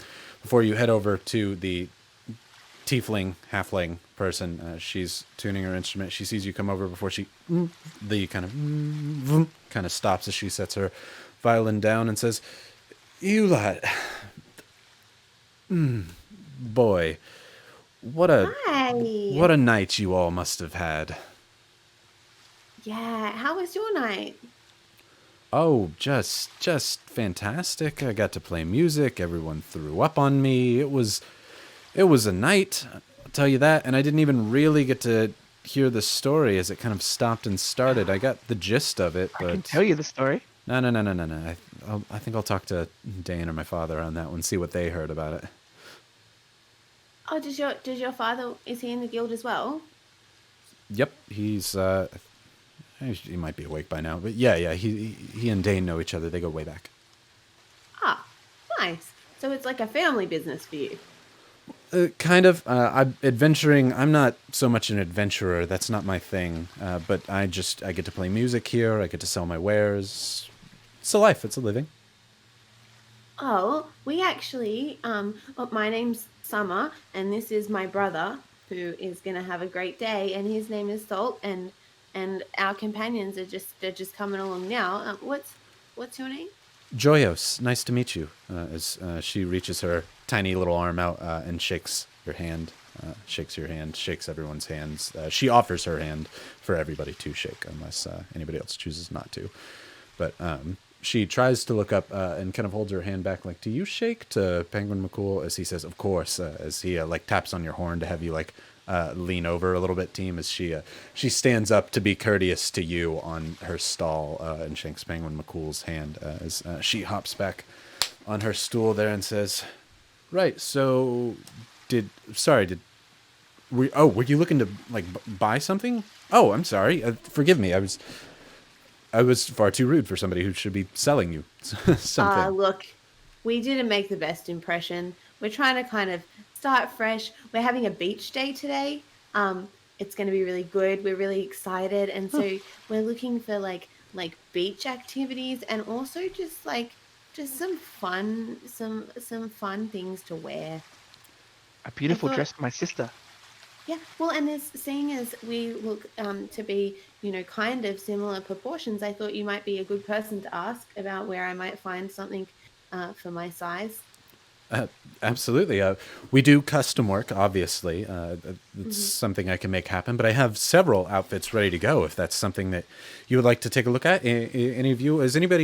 You obviously are interested in a dress. What about you? I specialize in women's clothing. Could I help you out, Madam Lioness? Yeah, you know what? This is the only outfit that I have, and I think a refreshment wouldn't hurt. I've heard and played a few songs about the Leonin off in the Silverlands, and so I recognize your attire. It's quite lovely, but a little tattered, if you don't mind my saying. I'm happy to provide you with something a little bit fresher, newer. Yeah, the latest fashions. I've heard word of a pink dress with strawberries on it as the latest fashion in the area. Do you have anything in particular like that? It always warms my heart to hear that something is the latest fashion that's of my own creation, actually. I was the designer of the, it's white dress with pinkish and red strawberries adorning the entirety of it. I have in multiple sizes, so either of you could wear one. It's very refreshing. It's lovely. People go crazy for them. Matter of fact, I've been exporting them across Asterion. Oh yeah, Is it awkward if we get like matching dresses? I would love to. Oh, do you have a hat? Do you have a hat that we could wear? What's your style? I'm thinking something floppy. Yes, I have floppy. I'm a feather fan. I gotta admit. I mostly adorn mine in feathers, but we definitely have floppy hats if that's something that you need. So let me retire for one moment, and I'll bring you out some hats. We can go from there. Well, what about you, gentlemen? Is there anything that you need? Some bandages for your horns, perhaps? I mean, I would not be opposed to a dress. A dress, definitely. We can definitely. I didn't know Unwilling can all wore get anything strawberry besides dresses. armor, so I'm happy for anything. Do you have anything for like in menswear that we could, or even in like a vest or have you heard of a kilt before? Yes, that's more of a Ludrith fashion, but we have some. Do you have it in the strawberry print? Could we wear oh, and when those fancy gentlemen go out and play like bowls or like lawn sports and they have those little hats, Oh, perhaps with a strawberry ribbon? tell you what, why don't I bring you an assortment and you tell me what you like and don't. I don't have a strawberry kilt offhand, but that's not something that I wouldn't be able to make in a jiffy. Do you know someone that would be able to make a cloak? Or perhaps two? I definitely know someone who specializes in tailoring. Myself, I can make you whatever you might like. Would you perchance be able to make two identical cloaks, black on the outside but reversible purple on the inside? Black and purple? Easy. I already have cloth But I like do that. need two and same height. Your height, I'm Robert assuming? is my same height, right? Yeah. Has maybe an extra inch on you from skin, but skin and scales. But your height, Xenia, I'm would assuming. you like a cloak too? Oh yeah, I think I can't. Yeah. You know what? I just needed a whole update. Just bring what you got. Let me treat you. Fashion montage. So you said you wanted a dress too. Salt, I think it was. You also would like a strawberry dress. I don't know. This kilt thing sounds really cool. Hey, sis. Kilt, we could definitely make happen. So why don't I make? And like a bow tie. A bow tie. Penguin, would you wear a strawberry bow tie? You look up at him as he looks down at Team. He says, "Strawberries, eh? Just shush and make her happy. Fine. Yeah, I'll take a white strawberry bow tie." I lean in a little bit to the half tiefling and go, if you can make mine reversible so it looks like it's just a dirty old kilt, and then I can flip it and get like the strawberry side. Yeah. If you're wanting something more custom, it might take me. I could finish it by the end of the day. I'm very quick, especially since you're just asking for two. I just have to sew two things together. But for the dresses, those could be ready to go. Strawberry kilt that reverses regular kilt, purple and black cloaks. I'll be right back. As she walks to the back, behind the little booth there is a small door that seems to lead into the Red Wagon Inn. That she kind of said, she reaches over and says, "Avum, mind my stall, please." As she walks on in, the elf looks over and says, "Okay, yes." She kind of gives you a little wave to you all. The golden elf over there, you all seeming like very excited. She goes back into her book, but you see her kind of turn her head over, just watching you all, just to make sure that nobody's like stealing her stuff. Friends nearby here at the beach. Before Joyous goes into the bar for just a little bit, as you all are left out here to soak in the cool beach breeze. Joyous is pretty lovely, right? Like how talented. She can play music and she can design high fashion. Wow. Yeah. Double threat? Triple threat? Yeah. What's the word? We can match like a Threat real for party. sure. Yeah. I think I You could pull off guys- this dress quite well. I don't. We're gonna have matching outfits, but we don't even have a name for ourselves. How about the last straw, Barry? Patch. Penguin Is McCool it looks going to over and have says, those- "If you call yourself that, I'm out of the group. Just FYI."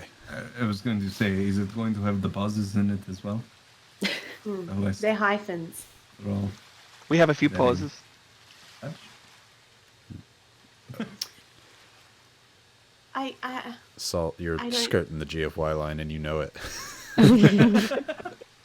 You mean I'm kilting the GFY line? Yeah, exactly. I'm sorry. I had to get you in a kilt, I Alex. For those who don't know, I own about 14 kilts in real life. Oh gosh, I only own the one. You won't. Look at me, you a kilt won't see novice. Alex at a show with pants. Oh, I did not think about this. We should have gotten one for Rata, a little bow tie. Oh, I think the bow ties would be pretty quick for them to grab, right? Penguin McCool looks down. And is like, you know, if Otto wants to take mine like a collar, she's more than welcome to. No, don't be silly. We can Sorry. afford you both to have Yeah, them. no, of course. Sorry, little penguin friend, but whatever she says goes. Yeah, of course. It's beach day. It's beach day. Nothing can go wrong on beach day. Oh no! I need this. As Summer basically, is like, I need this. Do not ruin this for me. Is when Joyous comes out from behind the door holding just a pile of clothes here in her hand, which might be a one-hander for a taller person, but as she is smaller, she has to be wrapped up so that they're not dragging across the ground there. Before she kicks the door closed with her foot, it kind of slams. No real latch. It just seems to open itself back up as she does so. She sets the clothes out on the table before she herself climbs up on the table and says, you first, come here. She points over to Zinnia and kind of asks you to come over. She reaches into the pile of clothes and pulls out a white strawberry print covered dress that she has here, which, by the way, this is all references to Medusa is my GF and other people's creations or their headcanon that Zinnia definitely would get this dress at some point in time. Let's just make it happen now. It's beach day. Nothing can go wrong on beach day. As Joyous holds it up, she says, that actually seems like that might be about right. Now, you seem to be one who does the over one arm fashion. I know that's of the Leonin style. I can remove one side if you'd like, if you wouldn't mind waiting, or you can just take it now. I'll take it as it is. You know, something new. Beautiful. Well, then, we'll add that one there. Basically, she does the same thing to all of you, making sure she has the right size of everything, sizing you up. Salt, she has you. She's like, come stand up here as you stand like eye to eye to her on the table there. She takes one dress and kind of folds the top of it up, leaving just what would be the skirt part of the dress there to you. And she takes a bit of chalk and outlines it as if this is where she's going to cut it off and maybe make a kilt on it on the outside. She reaches up and says, would you mind, as she reaches up as if to take Penguin McCool off the top of your head, team. Bonk. See, you really don't have to, but she takes him and stands him down. She says, she takes out a little measuring thing and goes right around his neck as he's like, yeah, you know, if you had something, I don't know, maybe just plain black, a little more classic, a gold, that might be nice. And she's like, no, No, do not listen to him. He is getting the strawberries. And also, would you be able to, and this is going to scare the shit out of her, Otto's going to crawl out of Team's chest. Could you make one for him as well? Absolutely. Sorry, just I was more scared of the thing coming out, not the. Obviously, she kind of points herself up and down, tiefling, like, obviously, not a problem. Come here, boy. She reaches down as Otto looks over. Someone, like, not immediately scared. He's like, as he runs over, and this horrible sound comes out. She says, she kind of, like, bats him on the nose. Not anything hard, just playful. She's like, shush, as she, like, begins taking a look at his feet. Team, you hear him go, oh, my God, okay. She takes his current collar and says, would you mind if I take it off? It would be so much easier if I could just copy. No. Great. Sorry. Let me Oh, no, as in don't take it off? Yeah, no, don't take it off. Oh, okay, no problem. Okay, just... It is, sorry, it is connected to him. Oh, You pull shoot. that off, he disappears. Oh, gosh, I'm so sorry. As she pats him on the head as he's like, oh, it's okay, I didn't know that. As Atta is not aware of how it works. She looks over and says, great. She takes the measuring tape off of Penguin McCool, goes around his neck as well and says, no problem. All bones, no skin, very, very skinny collar. I can definitely give him kind of a little bow tie himself as well. If anything, maybe just something that could maybe even just clip onto the collar. Oh, sure. Like that. Not a problem. I could just basically do some sewing around. If you don't mind leaving Atta here with me, then I could just change the collar. I would not take it off at all. I'm good with... No, it is okay. You can just do the measurements. That'll be fine. He will come with me. No problem. Right then. I'll get working on the rest of your stuff. By the end of the day, should be ready. But the dresses are ready now. The three of you who are just going to wear it as dresses can take them. Salt, I'll have to mess with yours just a little bit. Make sure there's a spot for my tail. Right, I didn't think about that. Rat folk. It would have looked quite silly just pulling the skirt up off the back. Yours... well, tiefling tails, they go down. Rat folk tails go up. It's different. And Yeah. I adjust for my pants. But fine. For this, you're wearing, as you say, is high fashion. It comes at a price. You understand. This is, as she holds it up, and you've been looking at the material. It is silk. This is fine fabric. This is good stuff. You're not even sure how they got silk that detailed to make that much of a pattern in it. It's absolutely nice quality stuff here, she says. Well, so I'll probably charge about, I would say 20 gold per dress.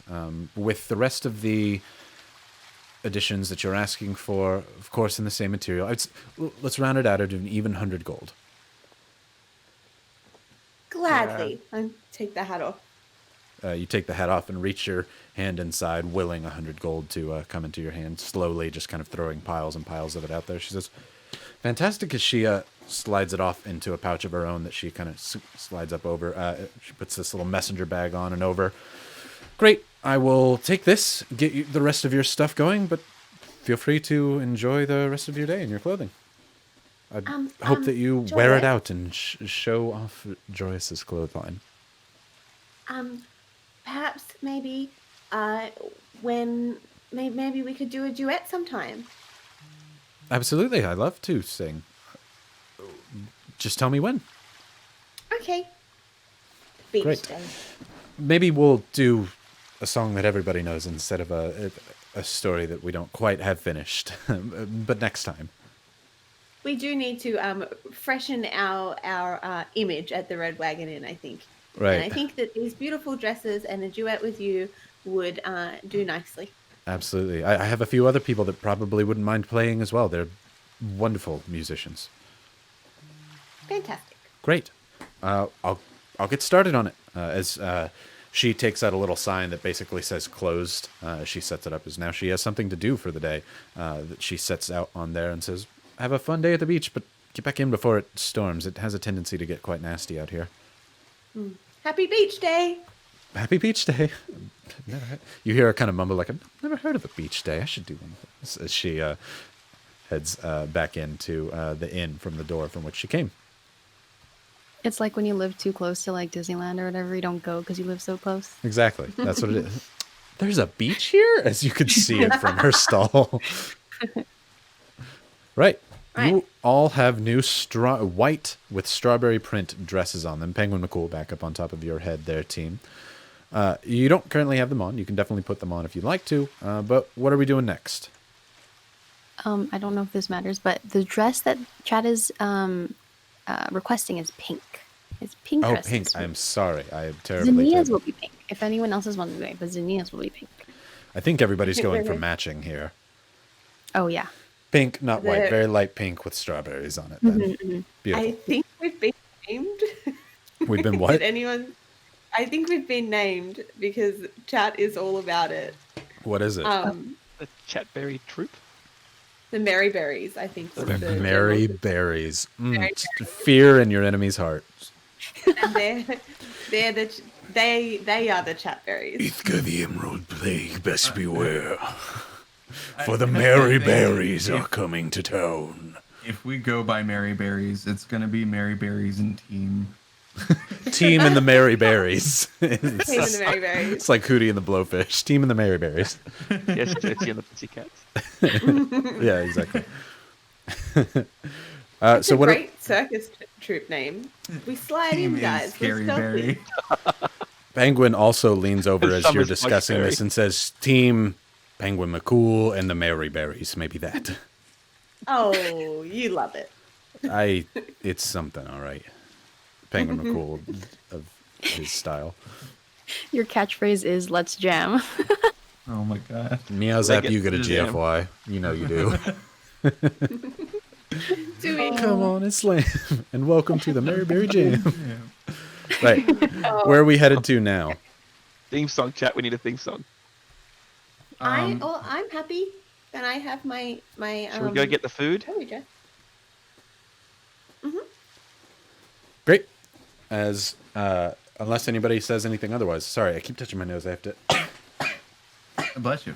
Ah. I'm I gonna had sneeze to too. sneeze so bad. Sorry. Yeah.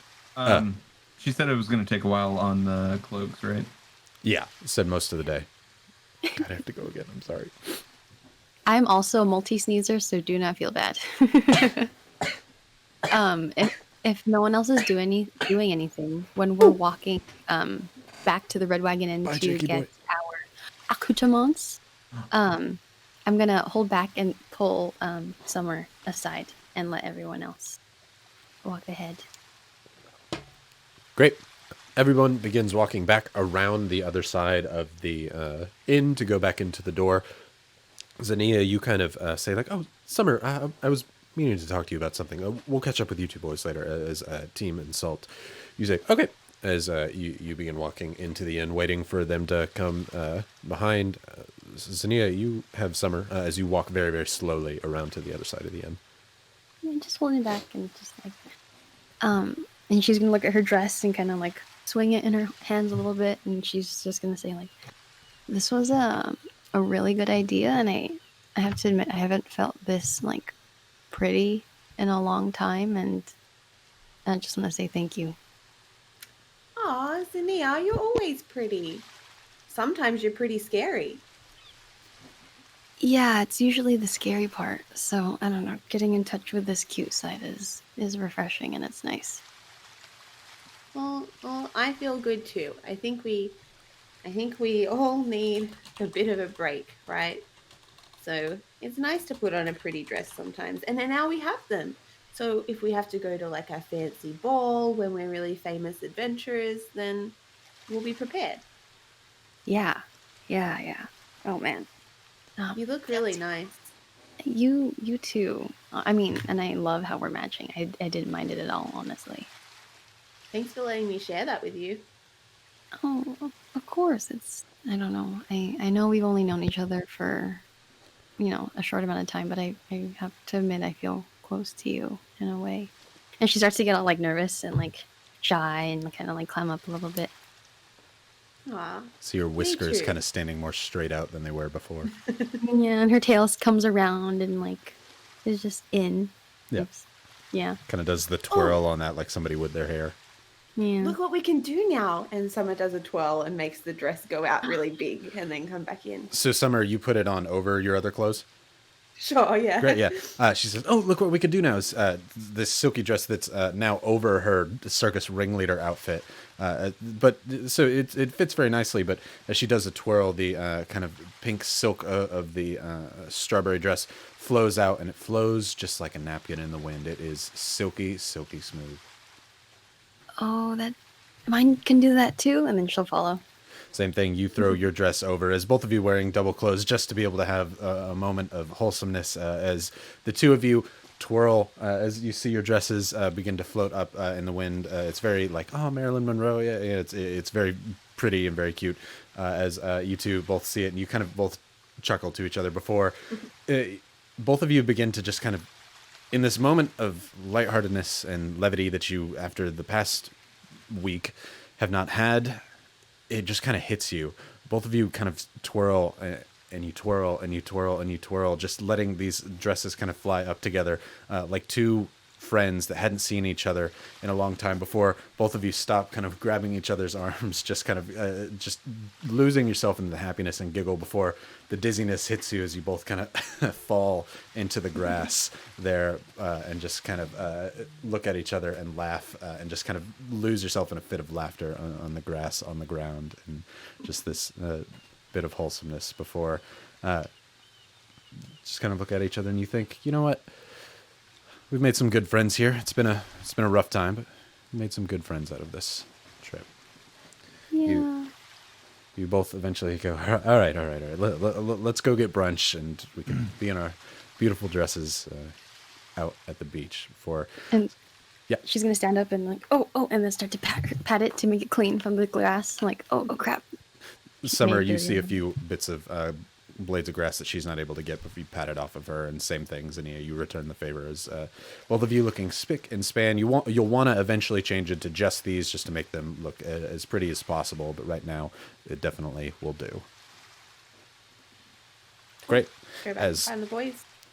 the two of you head into the inn. Team Salt, they took a little bit longer than you were expecting. You're just sitting there waiting at the bar. Oh no, I'm actually not sitting. Oh, I'm okay. totally in my strawberry sundress already, As- and I have it over my breastplate and everything like Yeah. that. And I'm just standing there. I'm like, I do not need this.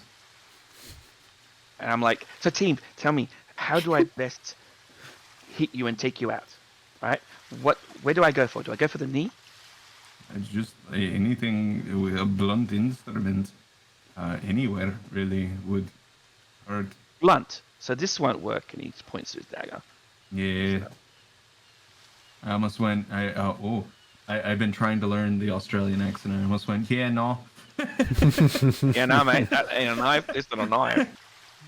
But he's like, no, it would be.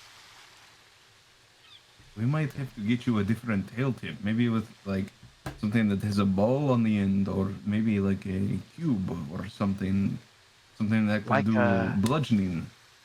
It can change when I need it. I think that would be quite magical. I don't know where we would find something like that, but I'm sure it exists somewhere in the world. A ball tip.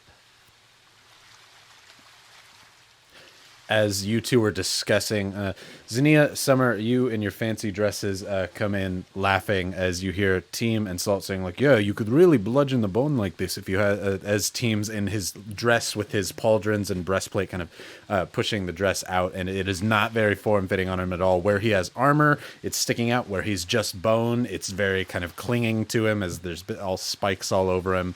As you two run in and giggle before losing yourselves in another fit of laughter seeing Team in this dress. Not because you see him in a dress, but because you see the armor sticking out of the dress on this undead man there inside the inn. In seeing them, Team's gonna look back up at them and say, I do not get this. This does not look good. This will not help me in battle. But you look pretty. Oh, is this the point? Am I beautiful? Yeah. Very. As you're discussing who looks beautiful in which way, Carlene comes out with a small wooden tray as she looks over. She walks over just kind of looking at the tray, looking up before she stops, looks at the three of you, and the three of you look very pretty today as she slides this wooden tray over. And you can see what is a half wheel of cheese that has been cut up with a small little cheese knife inside of it. There seems to be all sorts of meats, pastrami's, hams, cured porks, etc. all across this tray. Grapes, many different fruits, dates, figs, etc. As well as on the tray, there are 2 bottles of wine on there with 4 glasses that are kind of all upside down hanging off the edge of this tray here. It seems to have a little carrying area for this tray. You definitely have yourself a nice little meat and cheese platter. I know there's a proper name for it, but I am not a fancy man, and I don't know the name for it. Charcuterie. I wanted to say accoutrement, but I knew that wasn't right. Charcuterie. Yeah, that's it. She has prepared a nice charcuterie plate there with not only just cheddar, there's also kind of that gooey cheese, as if it's not melted in any way, it's just naturally gooey, and some crackers off to the side that you might be able to dip off of that. And it would taste mighty fancy if you've ever had one before. Before she sets the tray there and says, this should really suit what you're looking for. And you know what? On the house for this one, as team, you seem to have gained a friend over the night when you're helping of cleaning up everything. Team probably doesn't realize that's why he's made a friend. And be like, oh, well, that is very kind of this place. Yes. It looks like everybody likes us now. And another patron has obviously offered to pay for whatever meals that you would like, Lioness, as she looks over towards the stage. You look over. There's he now dressed. You see the older man in much finer clothes. What once was just this old bathrobe-esque with his underwear is now in a fine merchant's-esque tunic with gold adornments along the side that go down almost like golden thread. It's got this kind of greenish color with red on the inside with nice brown pants. It's very popping, very matchy. He looks nice, but his beard covers most of it as he's just older now with his musical instrument on the back as he just kind of gives you a wave off from the stage. I'm gonna nope. Yep. I refuse to accept any money from this man. Look, you turn back and you say, I refuse to accept anything. She says, it's no fine. You don't have to take it. Can I see this? Can I roll a perception? Yeah, So I absolutely. can see him. All right, that's a 16. She points out, saying, like, someone's offered to pay. You see Zinnia look back as you see the older gentleman there with his cane and his nicer clothes sitting on the stage, tuning his lute off to the side. Team's gonna walk on the other side of Zinnia and say, "What? I am not beautiful enough for you." And he's gonna give like a little shake in his sundress. Oh, man, I don't know if I'm allowed to... No, I won't do that. That's too much. You're like, I'm not beautiful enough for you, as he says... just not saying that I've ever, been with an unwilling. I didn't know that you would be interested. It's okay, there's nothing. And Team's gonna lift up his dress. Pulls the dress up, showing absolutely nothing underneath. He's like, that's what I thought. It's just buns. Well, it's not that, but there's just nothing there. I look up the team and go, there's not nothing. I don't know if I should give you a GFY or not. I'm not even sure what it was.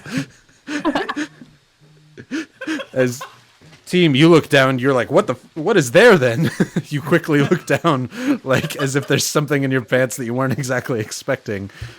Okay, and I'll keep the puppy dog eyes and go, team's full of heart. Well, that is not what I was expecting, but I also have an otter down there too. As Atta kind of sticks her head out, or his head out, and kind of growls at everybody. It seems like a solid point to stop it there, just for a moment, just for everybody to have a bathroom break. But I am being told I need to look and see what Boboroge, Carleen.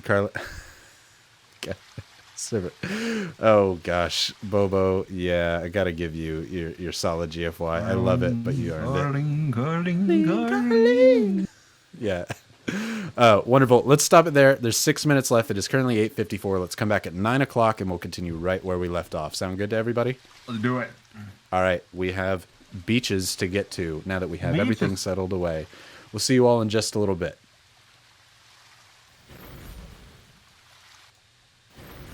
Welcome back. I hope everybody had a wonderful little break, just like Penguin McCool and Salt totally had, and are ready to go back for some more time at the beach, as we're going to continue right back where we left off, as the giveaway will be at the end of the night tonight for the super secret set of dice that you got to sign an NDA to even get, because it's so secret and I can't even show it.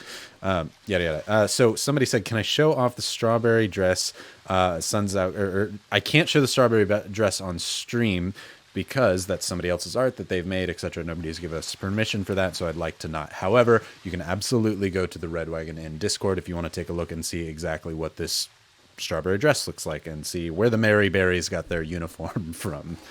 Right, so continuing right where we left off, you now have the charcuterie board, which I'm sure I'm butchering. I'm going to say it wrong, just You said like right. Pitten, but I say that close. one right, so that's fine. Yeah, they butchered it before they put it on the board. Oh, somebody said not the art heavenly made. If I change anything on the Discord, you're not going to see faces. So at this point, no, I can't do that. However, I can make sure that that's the first thing we see at the next stream. Or again, go check out the Red Wagon in Discord. We want more people on there. Yeah, great. Charcuterie board is ready to go. Team doesn't want to be seen anymore as he's covering his Nope. face. Just doesn't want to be seen. He's eating the security board at the I'm moment. hideous. That's what it is. Not that you're hideous, it's that he's eating the board. Right. Carlene has just given you the board. You now have what you need if you want to go on and have a beach day. Huzzah! So are Shall we we gonna go- set up, and then are we gonna have Ada get Robert as a surprise? Do you, excuse me, Charlene. It's Charlene. it's just Charlene. it's just Carlene actually. But yes, Oh, what can I help Carlene. you with? It's the accent. I'm so sorry. Do you have like a tiny chalkboard by any chance? You know, to write specials on or anything that we could perhaps borrow? Would you just like some paper? Well, yeah, I guess that would work. I have parchment if you need that. Yeah, I don't have a chalkboard. I'm sorry. I'm not even entirely sure what that is. Yeah, it's fine. It's She, a board full of chalk. She hands you some paper. She says, I only have the one ink and quill here. You'd have to find your own for that one, but here's a scrap of parchment. Oh, could we just borrow it now and then we can? Yeah, I thought you were trying to take it and leave. Here, she reaches under the bar and sets out a ink and quill. The quill and the feather itself is covered in ink, as if it's not exactly well taken care of, but it's definitely usable. Do you mind if I write it? Then I can do it in our language, so it's only him that can read. Oh yeah.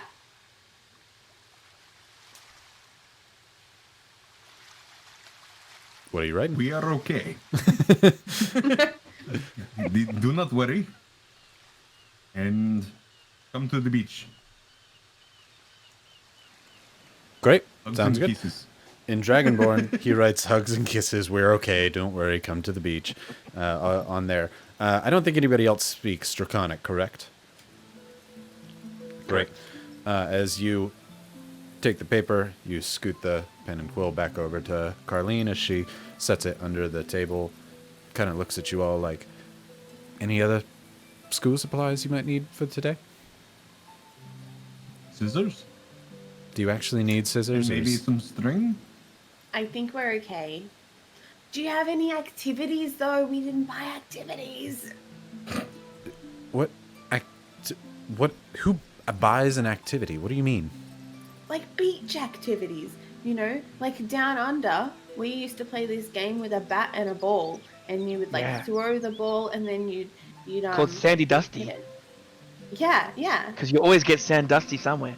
Oh, yeah, absolutely. I could, if you need a ball and a bat, we have that. We've got inflated intestines as a ball as well. If you're looking for something that more floats, the dried, of course. Oh, less intriguing, but still yes. Okay. Yeah, you can. Anybody can use these and borrow them. But you do know that there's a storm coming today, right? Normally we just leave these out there for the children. Oh, we'll bring them back. Okay. Yeah. This do one know that- knows about storms. We'll be fine. You do know that both of these are only 6 years old, yes? I, Technically, they are children. well, I mean, rat folk, you're what, like 100 or something? No, I think they would just be 6 years old. Oh, I'm sorry. I thought you looked young, but most rat folks that are either incredibly whiskey bearded and with the Fu Manchus or whatnot, or you. So I thought you had to be somewhere in the middle. My apologies. When you get to 100, you become like bones. Like what- Oh, Lord. The- Let that not happen then. We don't really know like a whole lot about how old we're meant to be. I don't know. Well, I mean, you could always. We're one more than 5. You could always go down the tunnel What do you mean? up at the temple that the dwarves have made. There's a long time ago in the town, maybe 100 years or so, maybe a little more actually, a purple worm attacked Ashburn, left a great big tunnel, destroyed the old temple that was here for an old Tempest god, somebody that the townfolk used to pray to. But when the temple was destroyed, the dwarves saw fit to move on in, and for a time it was going to be dedicated to Moradin, but that seemed pointless when Moradin passed on, and so they've just been using it ever since as just a temple to the worship of crafting. I think Dane mentioned that he was going to be up there. But why would that help us know how old we are? Yeah. The tunnel, sorry, after the war, Ratfolk and other races thought that, hey, maybe it was time to come back to the surface again, and so the tunnel leads down into the Underdark, and so there's tunnels that lead to Ratfolk sanctuaries, drow, all kinds of creatures. Oh. If you're That's ever looking to find a way home, that's always a good spot. I think we've found home. Yeah, we're home. And I look to Zinnia and Tig. Beach day. They, Now that as we've you're got like, the activities. no, beach day. She's like, yeah, okay.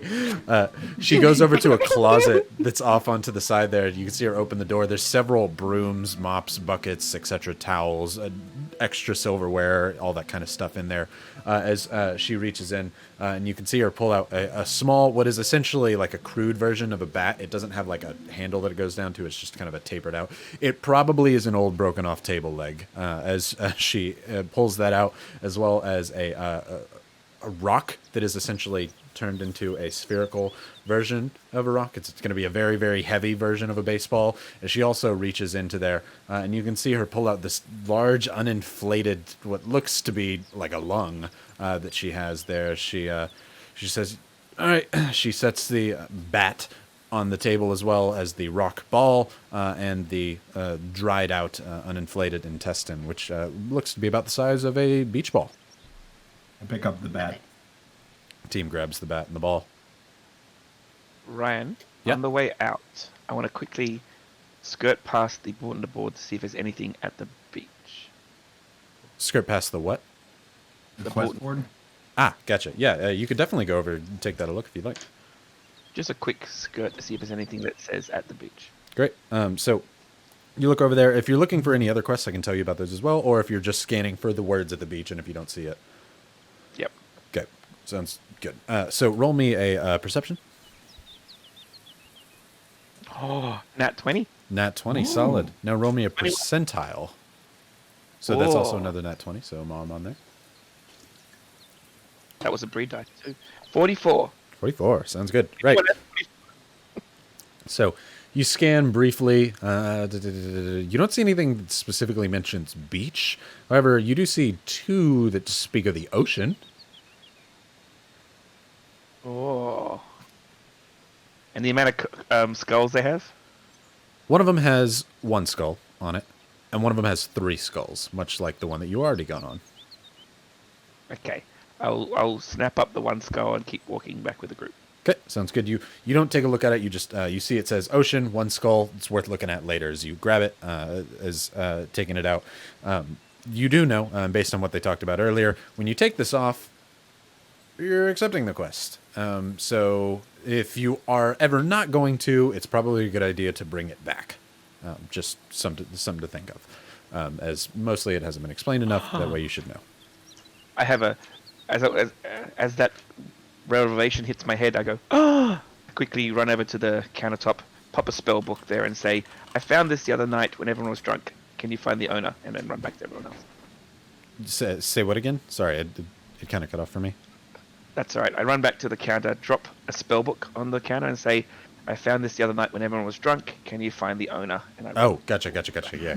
I'm so proud of you, Salt. Like, as a player, I'm proud of you. Right, yeah. As you set out the spell book, you show it to Carlene, and she says, "Oh my gosh, yes, absolutely. There's someone specifically been requesting this.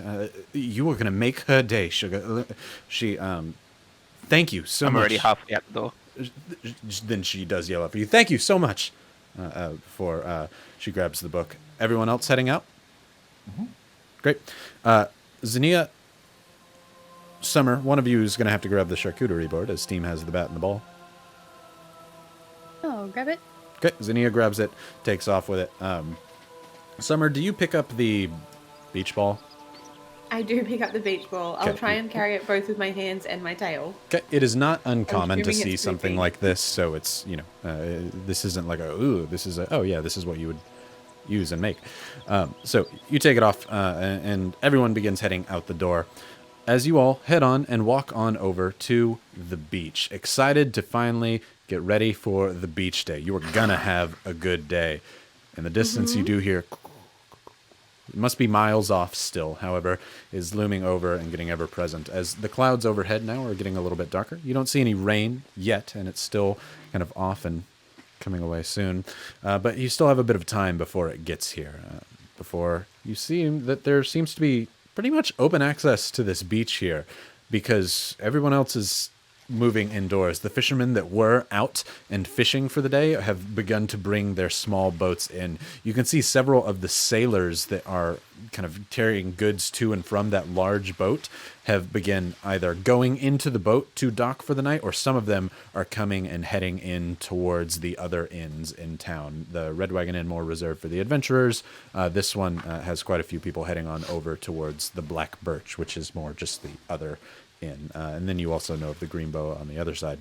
But they're heading further in towards town, so you pretty much have the pick of this. You could probably park it somewhere near the dock, or you could go further down the beach if you want to get more away from things. It depends kind of where you want to go. There's a nice spot that goes further down towards the north where you can see several inland-wise fields of wheat. And oh my god, Drew, take it. GFY, you get one. You know you do. You thought I wouldn't notice, but I noticed. One GFY at a team. Well earned. I'll take it.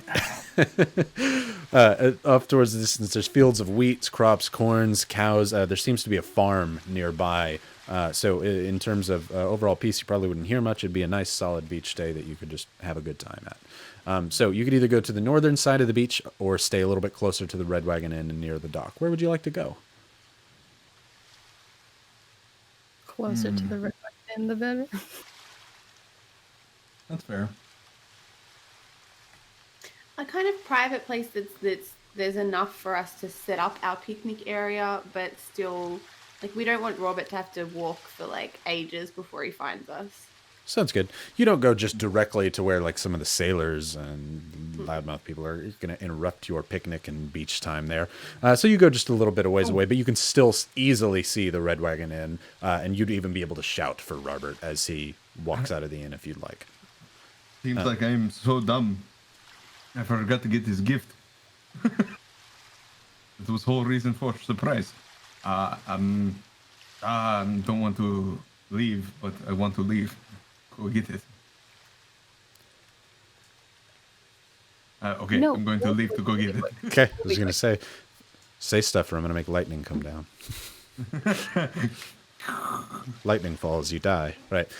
Team says, this is the whole reason I came, as he drops the baseball and bat, and he's like, I will be back. As Team, you run off and head towards town, kind of doing a quick sprint, leaving Atta, the note, and everyone else back behind there. As you all want to and begin setting up your beach day and your general spot. Who is going to set up what? What are we doing? Let's have a fun beach time. While we do that, Ryan, I do need you to take a look at the chat and listen to your mom.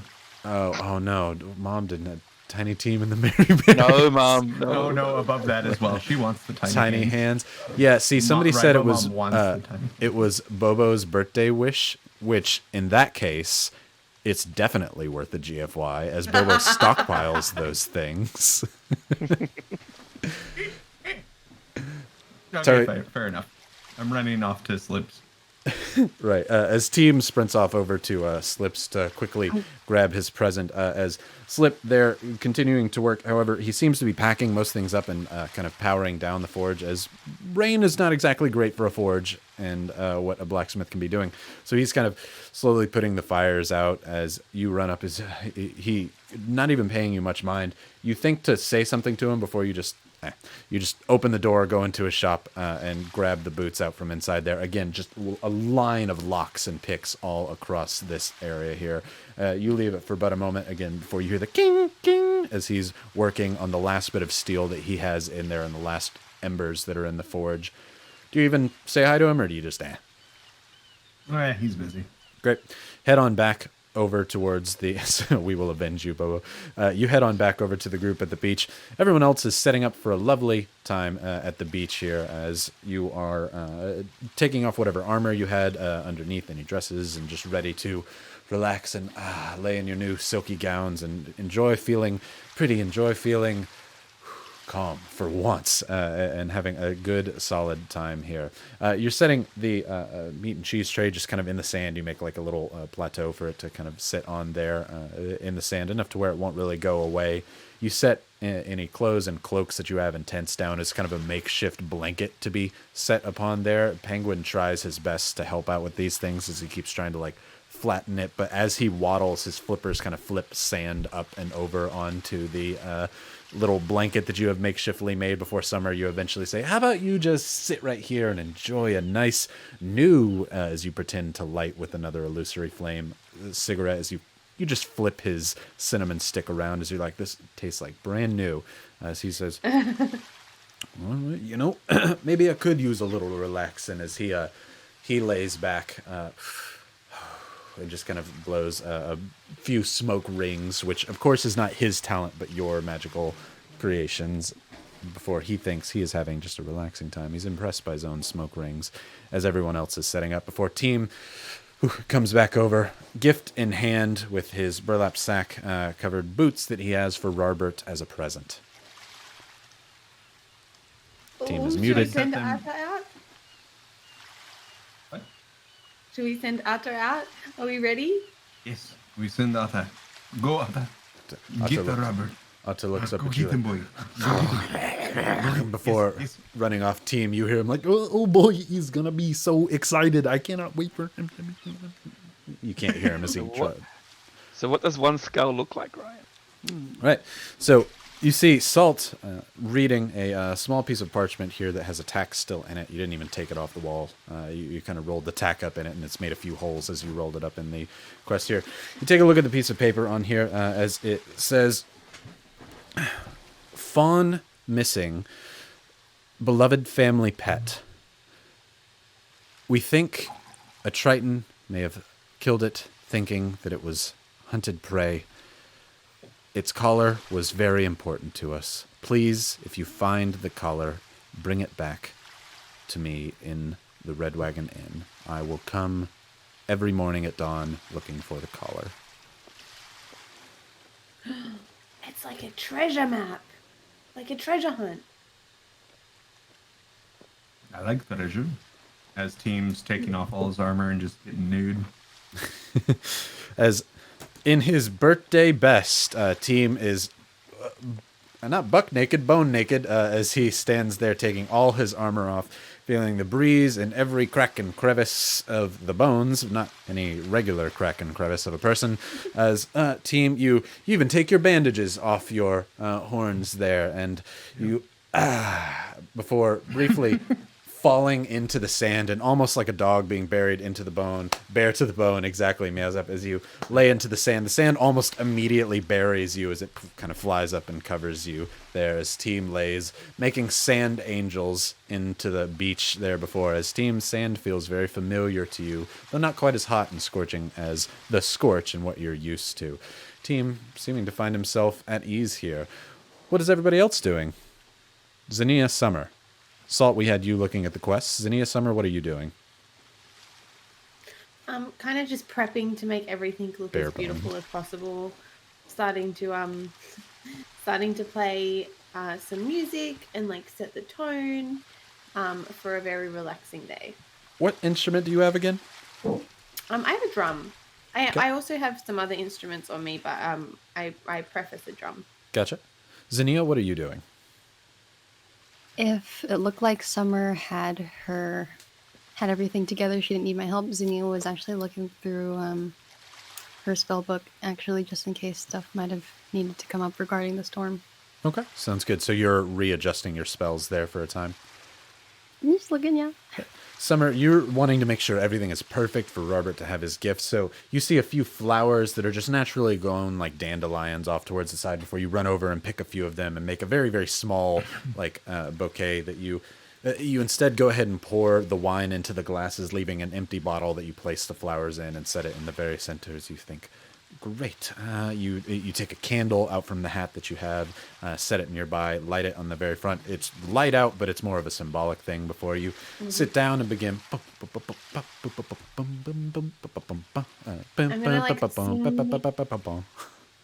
gonna sing in whispers as well. Ah. Whispers and chatter, and kind of start turning some of the things that he told me last night into a bit of a melody. Some of the tales he told of chatter.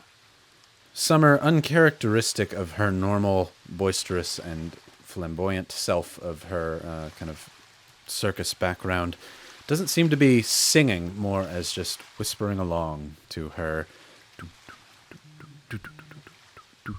As she says, whispers on the wind. Starts saying, you can hear it coming. Whispers in the trees. And starts playing the drum beats. And as she does so, almost on cue, you hear coming from a distance.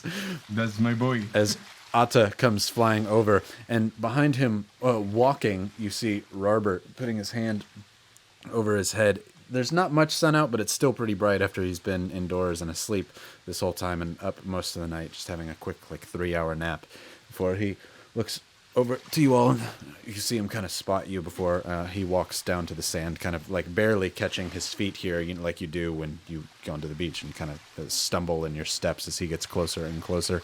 So he comes over to you all. You can hear him in the distance. Oh, hey. You see him waving over before he does kind of a quick jog over to you all. Team's gonna. This is for you, Chad.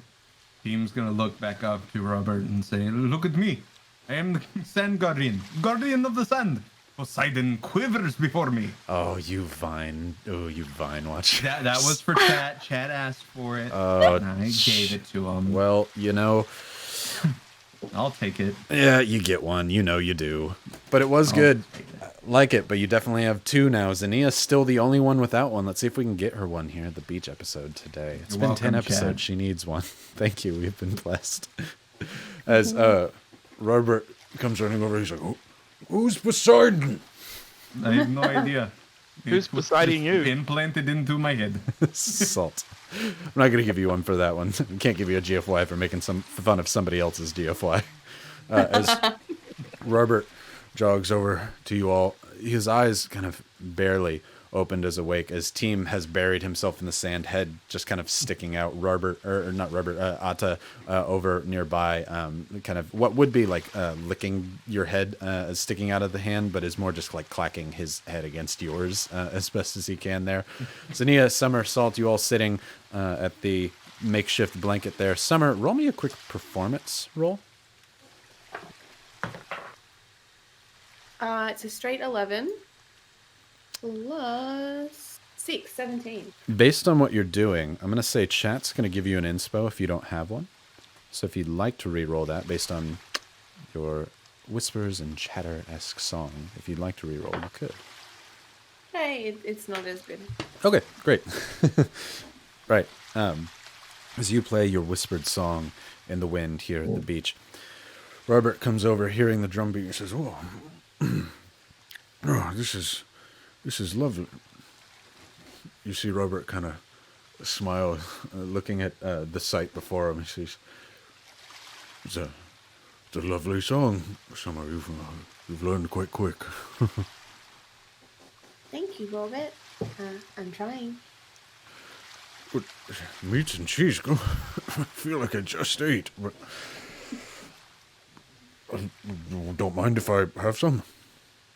We we wanted to surprise you with this picnic, and also gestures He to flings Tim. up his hands and sand goes Out of everywhere. the sand. As it covers everything, Zania, you quickly duck in front of the board to Surprise! prevent any food from getting sand all over it. As Robert gets in his eyes as he's, surprise! This is We're lovely. at the beach. What's this? I love it. Team's just gonna do a roll over to his like armor, and underneath his armor he pulls out the burlap sack and then like continues to like just corkscrew roll over to Robert and slap it into his hands. As Robert sees the burlap sack, as he looks at you all and says, is this the bread? As he begins undoing Nope. the burlap Forgot the sack. As he opens up the inside, looking before him at the immaculate green leather with gold trim, wood elven boots made out of the quivers of hard leather that Team has found. Not only are these boots fancy, being that they're made out of quiver leather, they're pretty darn tough too. They would resist slashing to a degree towards his feet because they're made to not be punctured. As he Surprise! I have got you boots to replace the shitty boots you have. And more presents coming. Yes, this is true. We have gotten. At first he goes to say I, and then he's like, "We have gotten you more presents." I don't understand. Who am I to give these boots to? There's nothing to understand. Put them on. Well, don't put them on yet. You're at the beach. Just take off the boots, and then Wait. put on the boots when we leave the beach. No, I'm sorry. These boots are far too nice for me. I couldn't possibly They are accept. for your feet. They were They don't made for fit you. my feet. Oh, not my feet either. They Tim, would fit my feet, but I don't wear boots. So, Tim got them especially for you, Robert. Just for you. because we love you and we cherish you. He looks down at the boots and up at his hands before he just kind of sits in the sand, kind of befuddled and confused as he looks up at you all and says, I don't have any gold to give you all for this. There is no gold. You are a part of us. You are a part of our group. Oh, I, I um, Saved our lives. You actually have lots of gold. I Oh, hand this is Robert true. a pouch of 100 gold and say, "Here, you can give us this." You hand him gold too as he says, he stands up and very carefully sets the boots down on the blankets there. She says, I don't know what to say. Oh, well, that's just walking around money. The rest of it's in the hat. This is true. Before it finally gets to him that he's got a gift with no strings attached, and he has more on the way. Robert probably never squeezed together more than a double-digit amount of gold coins in his life. Reaches over and hugs Team with bone-breaking strength. Oh, wait, they still have cracks. He squeezes you so hard as he looks up at you. He pulls your skull down by the horns as he kisses the top of your skull. And he says, "You beautiful, beautiful bony man." As he runs over to the to Zania first, as he picks you up off the ground, as he like shakes you and does kind of a big twirl with you, causing your new dress to flow in the wind, as it should. As he kind of twirls you around, as he gives you just a giant hug. He says, "You are the greatest friends I've ever had." As he sets you down and he says, "And you too," as he picks both of you up with one arm each, as he kind of throws you up on his shoulders, as he's like, you're just good. You're just so nice." So he Pat him on the head. sets you down and he hugs all of you. Says, "You're just, I would cry, but I'm cried out from yesterday. I have nothing but joy in my eyes for all of you." And he says, "You," as he takes Atta and he picks him up and he says, "I have no doubt that you had something to do with all of this as well."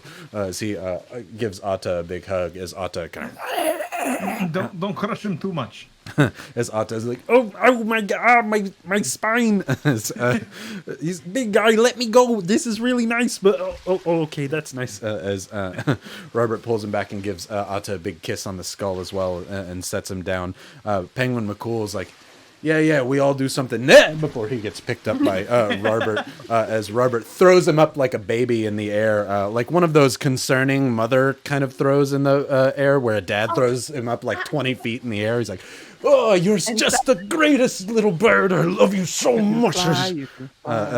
Summer does do the concerned mother thing and go, oh, he's a little scared of being thrown right now. This penguin's like,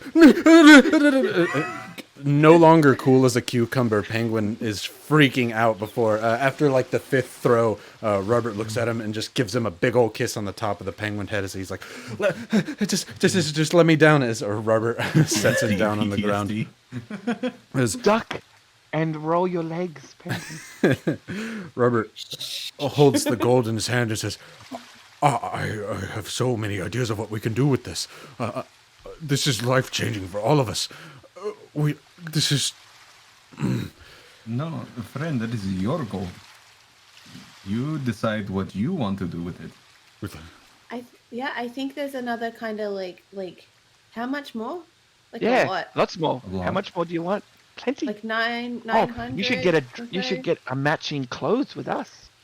We already ordered it for him. Yes, sorry, I was too busy with the boots and just happiness. You all look lovely, ladies. As now you two are the only ones with the dress on. Team is bare-boned, and Salt doesn't have his just yet. So he says, just absolutely beautiful, glistening in the, stormlight, but still, you shine like a beacon in the scorch calling to water.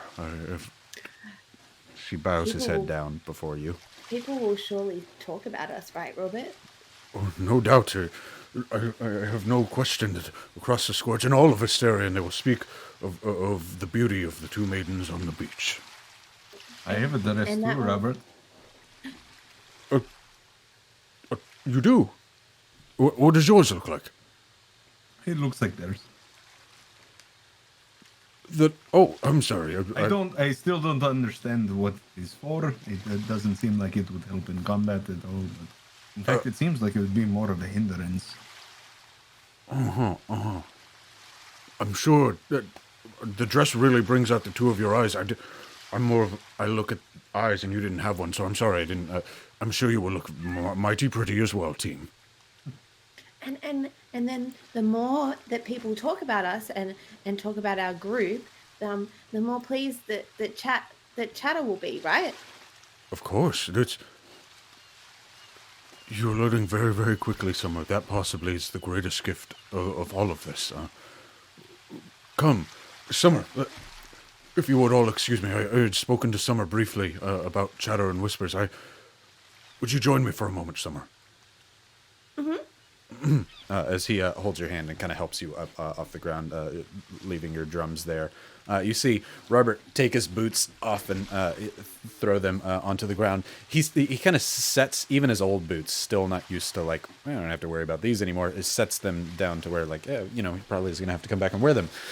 Not in his mind, as he takes his boots off and leads you, Summer, over towards the watery part of the sand where it's wet, and the tide is kind of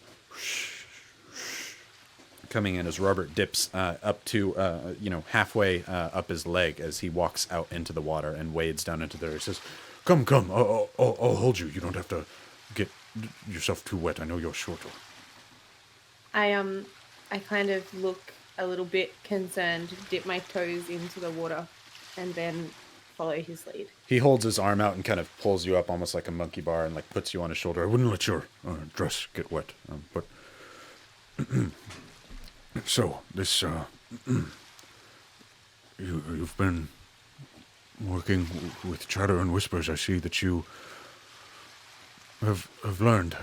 I think it's time that you really put yourself out there for the gods of Chatter and Whisper to hear you, and to really truly hear you. You see, kind of puts both his hands to his chest. If you would, with me, into the great sea. I think we're screaming to the stormy lagoon now. But Please, bellow with me. Just, you don't have to say any words, but just at the top of your lungs, just scream.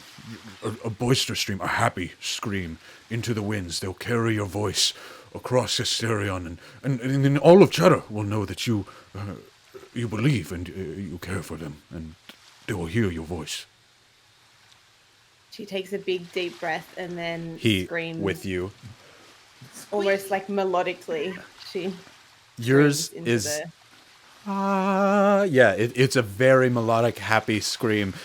You go for maybe a second or two before Robert joins you with just a fierce war cry as he screams out.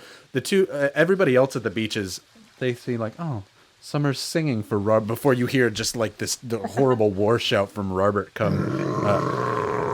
Exactly. Thank you for your voice changer. As it kind of echoes out. You do it once before he looks back at you. He's like, again. As you... you kind of continue for a solid minute as you hear the crash of the waves against Robert, standing like a monolith here on the sea. They crash against him. You staying mostly dry, just your toes dipping deep into the water now. Before, as you go for one more, he kind of goes... as you hold still for but a moment, just hearing nothing but the waves in the water. Roll me a perception check, Summer.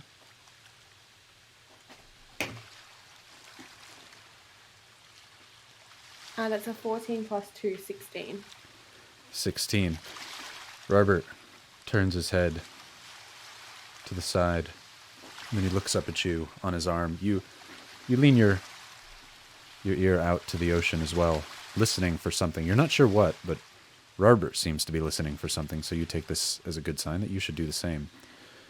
You listen out to the sea before you hear a whisper across the winds as they blow in the cool ocean breeze towards you. You hear a whisper say, "You have given yourself to us. We can give you great power." In a different voice in the whisper, a higher voice, "You can save your brother as needed.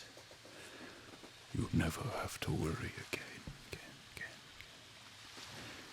We can keep you safe. Give yourself to us. Jump in the water." Before you hear silence, as Robert looks up at you and says, "Did you hear them? Did you hear whispers? I heard that this is a good thing. They're happy for your screams. You have joy in your heart." I slowly take off my strawberry juice and hand it to Robert, and I dive into the ocean.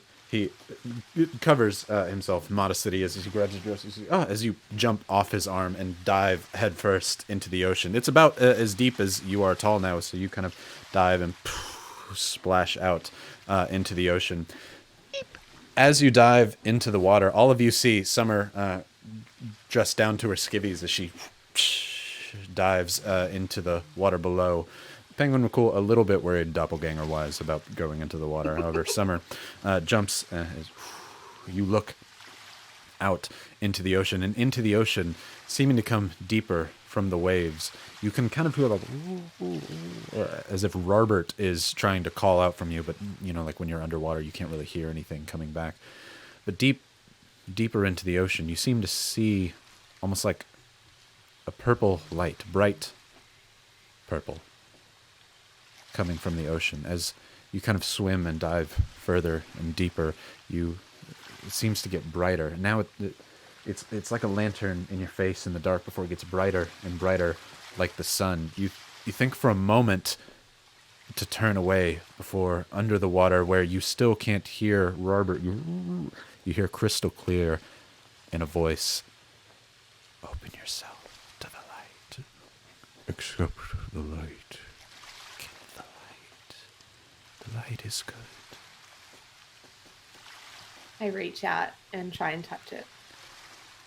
You reach out. The light seeming much closer than you previously thought that it was. You thought it was distance, very, very deep part in the ocean, but your arm reaches past it before you can't see your arm anymore, before your vision suddenly fades from all reality and the saltiness of the sea before you.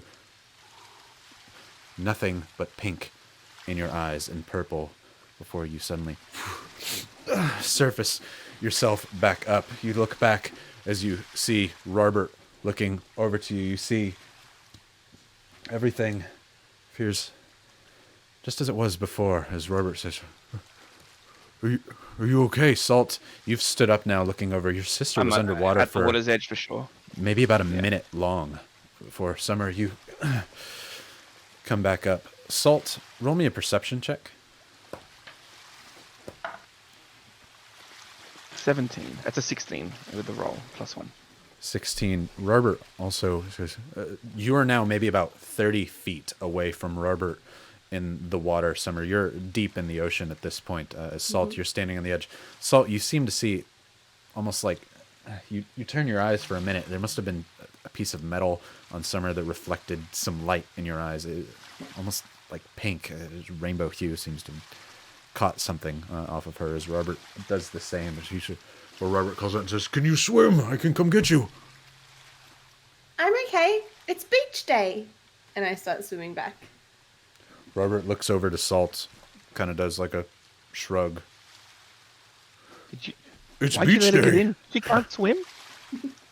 It's beach day. She seems to be able to swim just fine. As Robert also jumps and goes fully under. He's still got his armor on, so he's not swimming, but he's at least submerging himself completely in water. Before Summer, you swim back over to where Robert is. He's now standing to where his head is barely under the waves. As the waves kind of come in, it kind of slaps him in the face every now and again as you're swimming in the water. As Robert says, "Did you hear on the whispers too? They accepted you."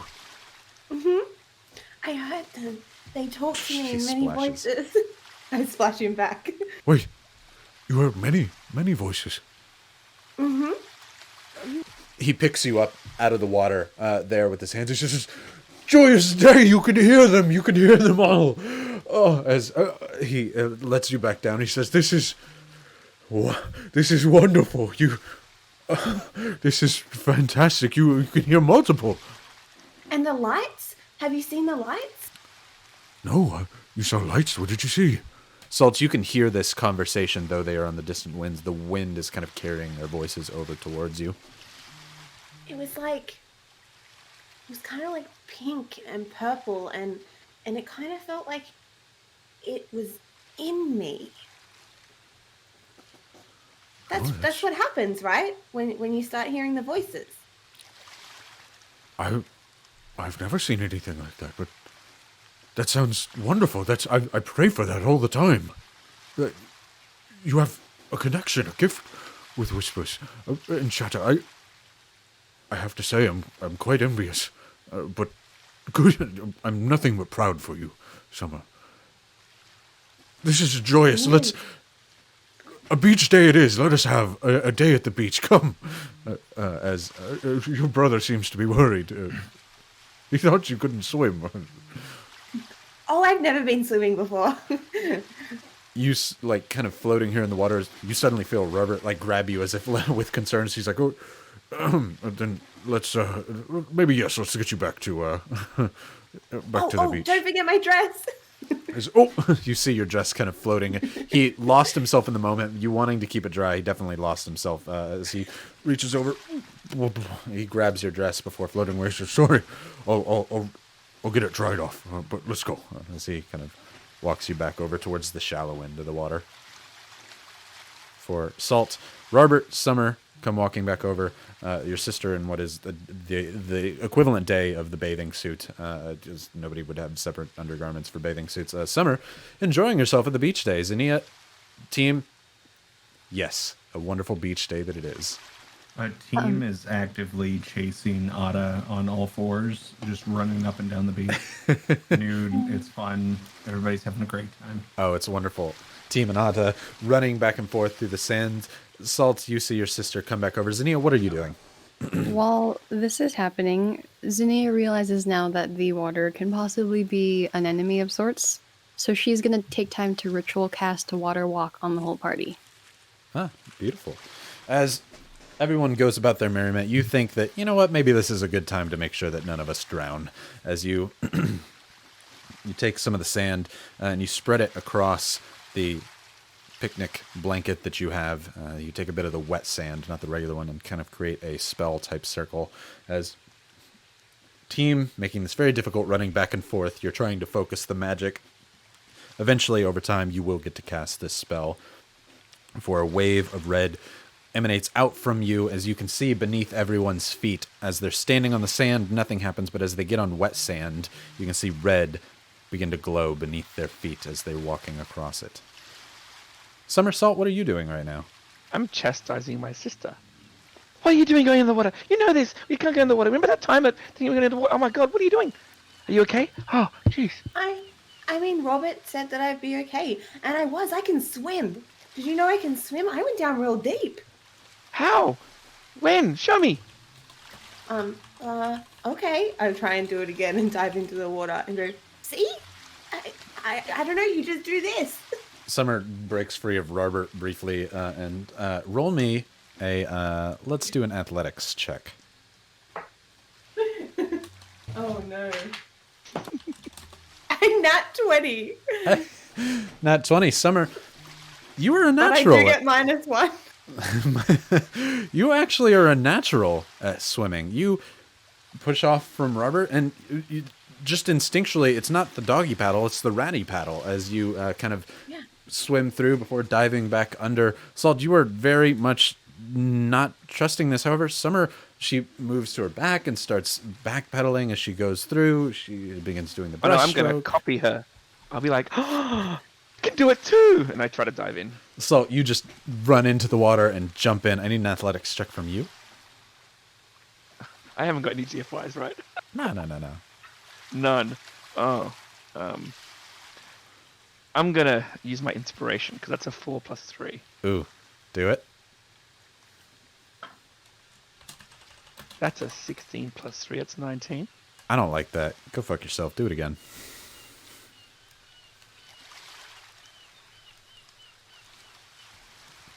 That's a 3 + 3. That's a 6. Ah, beautiful. Right, that's more like it. So, you are in the shallow part of the water, so it's not that dangerous. However, you see your sister do it, so why not? You dive head first. You don't know that you're supposed to keep some air in your nose as you dive into the water. This is not something that you do. Even when you bathe, you more just prefer running water. But again, as you said, you mostly lick yourself clean. You're a rat. As you dive right in, the first thing you do is try and lay on your back, and as such, any air that was in your nose goes right out. As you try and backstroke, just like Summer does, and in doing so, you try and take a big deep breath as a wave hits you, as you suddenly go. You move over to the sand as you start drowning a little bit, but you're still in the deep end. You're able to catch yourself. However, you just as you take a huge barf of salt water out, and whatever small bits of meat that you had eaten thus far, you take a little bit of damage from this. Not a lot, but it's kind of a knock your breath away kind of bit of damage. You take 3 bits of cold damage from this as you... Can I swim up to my brother? Oh yeah, absolutely. What are you doing? That's not what you do. Not how you swim. I go and kind of stroke his head and like kind of check his face, and as I do, I feel like this kind of energy surge through my fingers, and a bit of pink magic emanates from my hands and onto his face. As Salt, you flip yourself over on the sand, like trying to catch your breath. As Summer kind of shakes you, she's like, "What are you doing? That's not how you're supposed to do it. Why would you even try that?" As that familiar pink kind of glow that you seem to have seen come from the ocean before, it comes right at the forefront, right at the center of Summer's eyes, before her hands kind of emanate the same glow, and it feels warm as she touches your face. As Robert walks up to the sand, seeing the same thing. How much does he heal for, Summer? Just 1. 1 point of damage. Just 1 point of damage. Just a little bit. Salt, you feel warmth, much like what Xenia does, emanate through your body as Robert looks over at you and says, Sis? Oh, the Whisper said that I'll be able to protect you. They were right. Okay. Robert looks over and says, you Each day? mastered that. It took me years. I had to pray. You must be so blessed by whispers. I'm just... Beach day! He goes day! walking into the sand and just kind of runs alongside. He sees Team and Atta over there as he runs over towards you, wet. As he's beach day! As he joins Team in chasing Atta along the sands. Team, you're on all fours. Robert no longer on all fours as he's running over trying to catch Atta as best he can. Summer, you and Salt there on the ground. Salt, what the hell just happened to you? I look to Summer and in my unsureness, I go, do you know what a Triton is?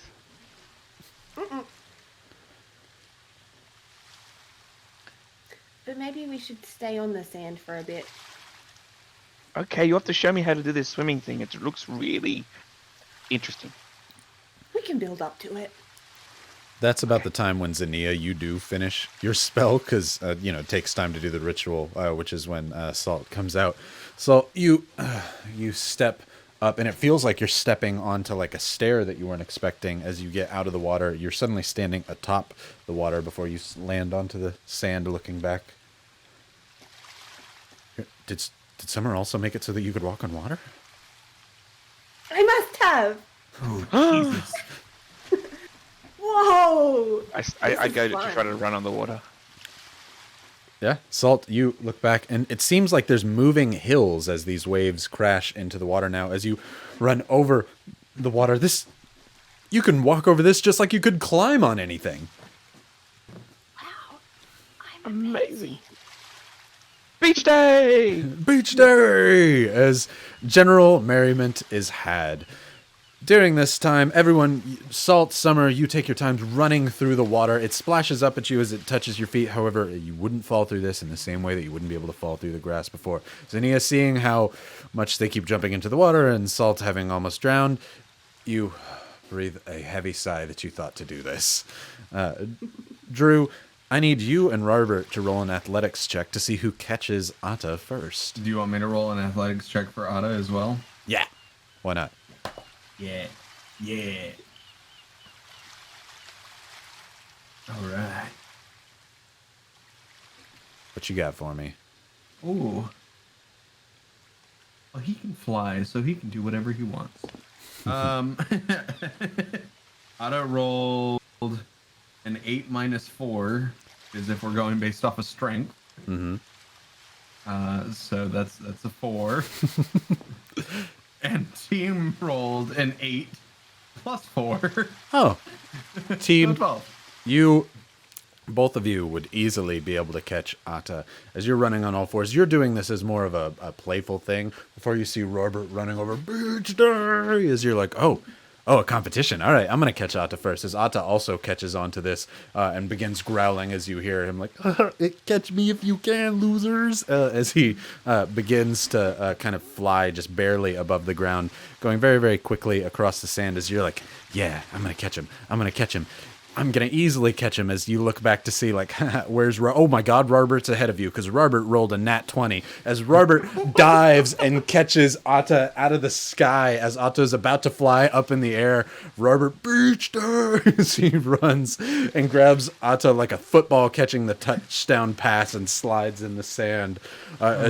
He looks Atta in the face and says, beach day, as he throws Atta back up in the sky, like, let's go again. As the two of you begin chasing Atta for a long time. However, you're just not prepared for the energy that Robert would have. It must have been all the better porridge that you gave him. You can't wait to see how fast he can move in those boots. As the two of you chase Atta for a while, Atta eventually gets too tired with her 4, trying as best as he can to get away. But Robert just keeps catching. You catch Otto one time, Robert is on something else today. Zinnia, what are you and Penguin McCool doing? Salt and Summer, they're rushing through the water, having a good time on the rolling, moving fields out in the water. Summer, you feeling a new connection to the world that you didn't previously have. What are you doing, Zinnia?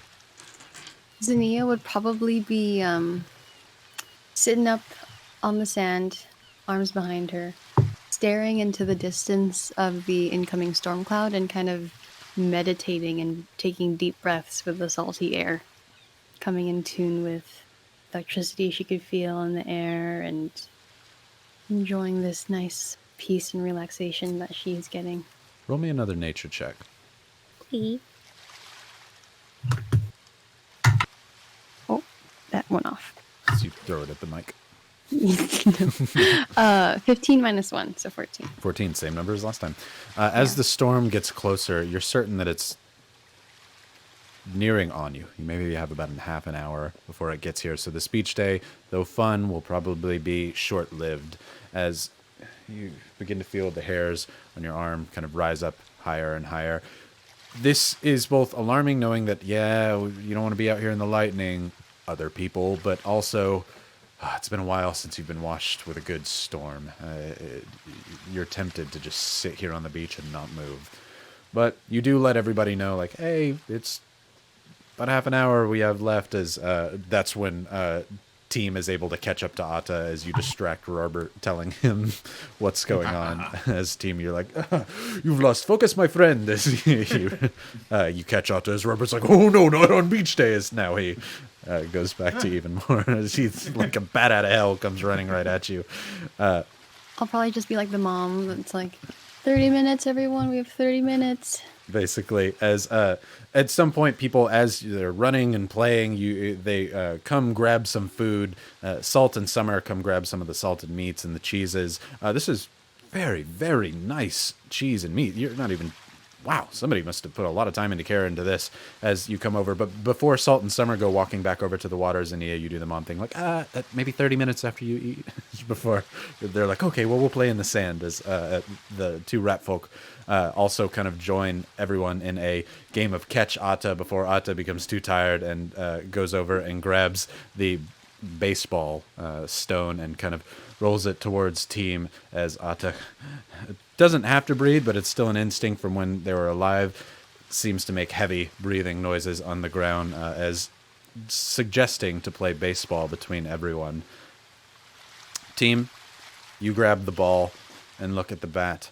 Robert says, oh, me first. Summer, go along. As Team grabs the bat, or Robert grabs the bat. He says, let's do this. Let's play a game of baseball. I go up and I say, no, not up here, down here like this. And I position it correctly for a game of beach cricket. He looks at it and says, I'm sorry, is that made up? We play real sports back down in the Scorch. Sorry, this is... I'm unfamiliar with your... I'm sorry. It's upside down to me. No, Robert, it's okay. I just... Shh. I think I heard a whisper that said, you're a little bitch. And then I poke him in the belly and I bowl the ball at him. Oh, you're on. I'll play your stupid Made-up game as he holds the bat upside down. Yeah, you could definitely take an inspo if you don't have one. You're willing to call Robert a little bitch. Chat's gone to a head. You run over. Robert goes to the sand holding the bat upside down at the heavy end of it. Obviously going to make this more difficult of himself since you flipped it around for him. He's holding the bat upside down? You flipped it over. He knows how to play baseball. No, instead of aiming up like a baseball bat, you aim down. Oh, I see what you were saying. I was like, I don't know why you would have to flip. I've seen cricket. It's just a big flat-ass paddleboard, but okay. You don't hold it up here. You hold it down Gotcha. there. I see what you're saying now. All right. So he's like, all right. So he goes over and says, All right, Zania. As he yells out, "You're like 200 feet away." This is very like machismo. Him saying like, "Better watch out." So you're like, I'd like to see you try, Robert. Right for you then. Team, throw. Ryan. If "Yeah, you While this don't is happening, I'm going to check the mind- shoreline for anything suspicious that could go around a neck. you're trying to steal from people." Zinnia, No, it's would like you a mind collar. throwing this instead? And team's just trying to get out of the way of a heavy projectile that might be flying at him from an amped up Robert. Dang it, you thought about it. Team's always that's his one weakness. He's literally got a Thinking bat. about it. Wait, you want me to would you throw- mind throwing Me? this for him? And I'm gonna go over there and have just a great time watching. Yeah, And- we could. Just if the ball hits the sand once and then bounces up and someone catches it, then they're out. And you yell up in the air. You go, "Ah!" Robert yells over and says, "How would the rock bounce on the sand? I told you this was a made-up game." Okay, There's a okay. better point though. Get up. Zinnia, you grab the spherical stone. It's lighter than you were expecting. It must be made of porous material. As you, And then I'm gonna mark in my sand where I was to see if Robert could even hit that far. Oh, or hit okay. where I was. I like Yeah. it. Salt, do me a quick perception check. You said you were looking for things to possibly nick, correct? No, I was looking for something, basically the collar, but something that goes around your neck. Oh, I thought you said something like to nick, like to No. steal. Something I can nick. Neck, Gotcha. N-E-C-K. Gotcha. You can roll a perception check on that real quick. 13 plus 1 is 14. That's a 13 again. Sorry, Robodad. There, good lord, I told y'all. I told y'all. As you look around, you see there's several stalks of wheat. There's a few pieces of seaweed that seem to have dried. That could definitely work as a scarf or something like that. There's some fishing line. No, but none of these could be potentially stolen by a Triton and washed up on shore. Nothing like that. Okay. Okay. As Salt, you're basically going to go metal detecting across the beach, as you know, some people have the hobby. Zinnia, you get maybe about 30 feet away from Robert as you walk over. Yeah, I know, Dad. I don't know how they do it. It's take him to Vegas. Zinnia, you get about 30 feet away as you look back to Team, who is now solidly past where you were. Since Robert says that he could hit it that far, Team's not going to trust it. I in fact go behind team or behind Robert. Okay, yeah, and just yeah. keep going away. You walk away as Robert holds the bat by his legs, in a made-up way, as he kind of rears it back, ready to hit. Zinnia, where are you going to aim, and how hard are you going to throw? I'm gonna aim probably like where his stomach is, so middle of the chest and the where your actual stomach is, like middle. You're going to hit him. Oh, I thought no. No, do it. If you want to hit him, you hit him. No, That's I'm where throwing you the aim ball. to bowl. Oh. I'm totally misunderstanding this game. Have you ever I seen think- cricket? I think, I have, I I have, think I she's right. That's where you're meant to aim. Yeah, throw it. No. Do it. I'm gonna roll it. I'm gonna roll it. You're going to roll across the sand.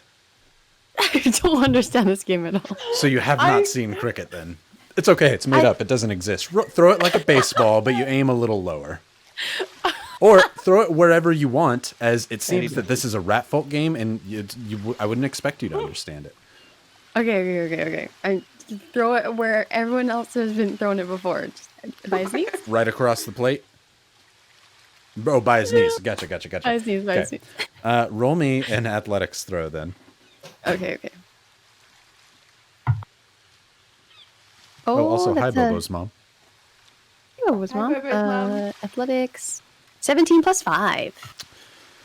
Right. I got a 4 plus numbers. So you look like, all right, Robert, come on. As you do the overhand kind of softball throw as it throws right by. Robert, not expecting you to really like chuck the heat, as he was like, he kind of pulls back and, not really used to how long it takes him to basically do a golf swing at this. You throw it, goes right on by him as he's, all right, as he does the kind of, okay, we got two more of these. Team! Team, you run up to grab the ball from behind. As it goes way past Robert with her throw, you chuck it back over. As Robert grabs it, he tosses it back to you, Zania. He says, let's go. Come on, one more. Okay. Sorry. Just so you know, my throw back to her, just a flat strength throw, was a non-nat 20. Oh, hey, solid, non-nat. Can I also say for all Australian, British, You can't, Indian, actually.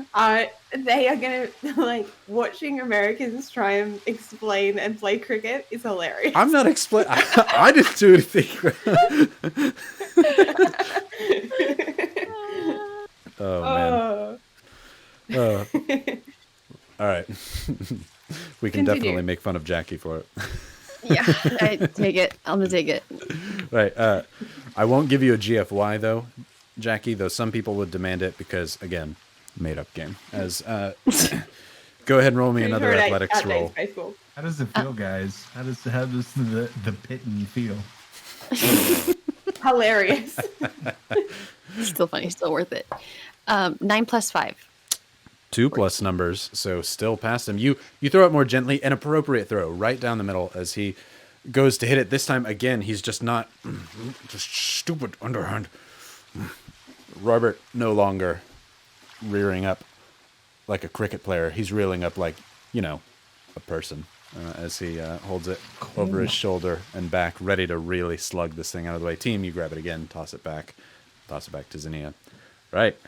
This is 3 strikes, you're out, because cricket rules don't matter. Let's go to one more throw. All right. Oh, 13 plus 5. 13 plus 5. Ooh.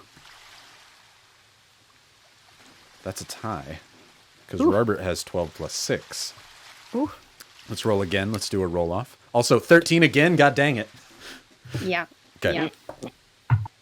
Sorry, Rybo Dad. Cocked. Ooh. Oh. Rybo Mom's Rybo calling Mum out just on gave you a GFY. Why did she give me a GF? What? Don't pick on pick cricket, on- right? Don't pick on cricket. I don't. It's Rybo not a Mother real has sport. Spoken. It's not a real sport. Whoa. This predates baseball by about 1,000 years, but Yeah, I know. It's old. The old mess, new hotness. Old mess, new hotness. New sport American. baseball. Right. As So American. I will take the GFY. If Mom gives one, you got to take it. What was your score, Zania? That's a natural 1. Yes, I had a 2, so it didn't matter. I don't have to use my inspo. God. As Robert looking to rear back like he's going to knock this thing out of the park, he holds back. As you throw it, it kind of rolls as it gets to it. You kind of slip on it as it goes to the ground. This would have been perfect for the underhanded hit, but instead he kind of chops down at it. And as he does, it hits the ball as it skips a few times as the ball is lost into the ocean with both of your horrible rolls. Good. It goes maybe about 30 feet. Team is relieved. As Robert says, why didn't you throw it just like you did before? I you know what? Deflecting the This, blame off of his hit. This electricity is just making my hands really sweaty. Like, I don't know. Something in the air. Yeah, me too. It kind of slipped on my on the bat. It's a silly game. He puts the bat under the Under his arm, it's a silly game. Let's just go back and eat. team. You look back like, thank God. This is the most terrifying game team has ever seen. Yes, let's use this bludgeoning weapon to smash another projectile bludgeoning weapon. Like, this is a living nightmare. With that, Summer, you look over at Robert, saddened at that he obviously does not know the real way how to play rat ball. Maybe one day you'll teach him. You could have hit the ball better than that. Your arms are noodles. What's it called? What did we call it? Salt? What was it? Sand? Dusty Sandy. Dusty Sandy. Dusty Sandy. That's it, Dusty Sandy. Sandy. I'm gonna write that down. I just have to mention Sandy Dusty, depending on if you're from the south. Yeah, someone in chat said this is the most sport talk I've ever heard in a D&D stream. This is the most what? Sport? Most sport discussion. We had swimming. We had catching a pet. This was the Summer Olympics, where everyone didn't place bronze. Nobody placed anything. You all run back to the... Is that the Summers Olympics with an S? Yeah. She did get it 1 nat 20, so... You all run back to the picnic just to eat as much food as you can, and the breeze that has now picked up, the waves beginning to get larger as they're crashing into the sand. You think it's a good time to eat as quickly as you can, have your wine, down it down. It's not enough wine, 2 bottles. They're not big bottles shared between all of you, even with Penguin McCool having some. It's just enough to feel a little buzz. Nobody's going to get drunk off of this stuff here, as it's mostly for the flavor. Some of you even, as you take a sip to spit it in the sand, you're used to some finer wines. Robert would never. As you all eat up on your charcuterie. As you're doing so... Oh, Team, go ahead. Yeah, no, Team's just going to look at whoever spit out the wine and be like, it would be nice if I could at least taste it. You should at least enjoy it. Seems like a Can you Salt just thing rub to it on do, your to be like, face? I've seen other people do this. Not sure why, but I know it must be good luck. Salt spits another one. As you all are chilling there... Summer does a fountain in the air and then like runs to catch it. Roll a acrobatics. Teams, go wide, go wide. Go wide. Oh. Bad. I have good acrobatics. This could still be okay. I rolled a 4. But it's +8, so it's 12. You shoot a big fountain as you run over to quickly dive underneath and catch it. You think you land right in the right place as you slide under, eyes closed, to catch the other part of the fountain as it hits you in the head. As you're like, ah. You go over to wash it off in the ocean and dip your head down quickly before it feels like you're hitting wood as you hit the water with your water walking. As you dip your hand in slowly instead, forcing yourself through the water and wash the wine off of your head. Zinnia, as general merriments are happening, everyone's kind of laughing at Summer's latest failed trick. Zinnia, you see somebody walking over towards your group here at their picnic blanket. As they get closer, you seem to recognize them as the Golden Elf matron who was at the stall there before, who's walking over, hands kind of across her chest like this, cloak kind of pulled up, blocking some of the wind that's coming as she walks over to you all. It's up to you if you tell the group anything about it, but she is heading your way, and there seems to be nobody else out right now. Yeah, I'm gonna let them know.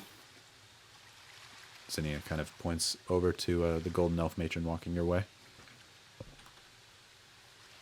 Maybe our clothes are ready. She walks over at kind of a quick jog. She has her robes here before she says, are you... you can kind of see she pulls her hair back just a little bit. Again, bright golden blonde hair, big pointy ears. As she looks over, she has glasses up, a beautiful elvish chiseled face. She looks over. Are you... She opens her robes up, and you can see the book that you had before, Salt. As she looks over, she says, are you the one who brought back my book? You found it. I mean, I found it, and then you found it, and yay! I'm sorry, I'd lost it last night during all of the drinking. Somebody must have bumped me. I was so worried that it got washed into the vomit. I would have cried. I've spent... it feels like eons writing in this book, and so I just... She reaches over to shake your hand. She says, Avam Atra, nice to meet you. Thank you so much. Do you want to join our beach party? She looks out to the sky as it's maybe only, just a few more minutes before rain gets... I think not. I think I'll go in. I think it's going to get too rainy here in about a moment, but I just am a little... not a fan of the rain, silks and whatnot. You probably as well, INS. Just Thank you. I truly, truly appreciate it. If you ever need anything, I'm happy to help you. Yeah, look, what I can suggest, and I walk up to her, and when it originally got taken, it was, I believe, attached to her on the side there.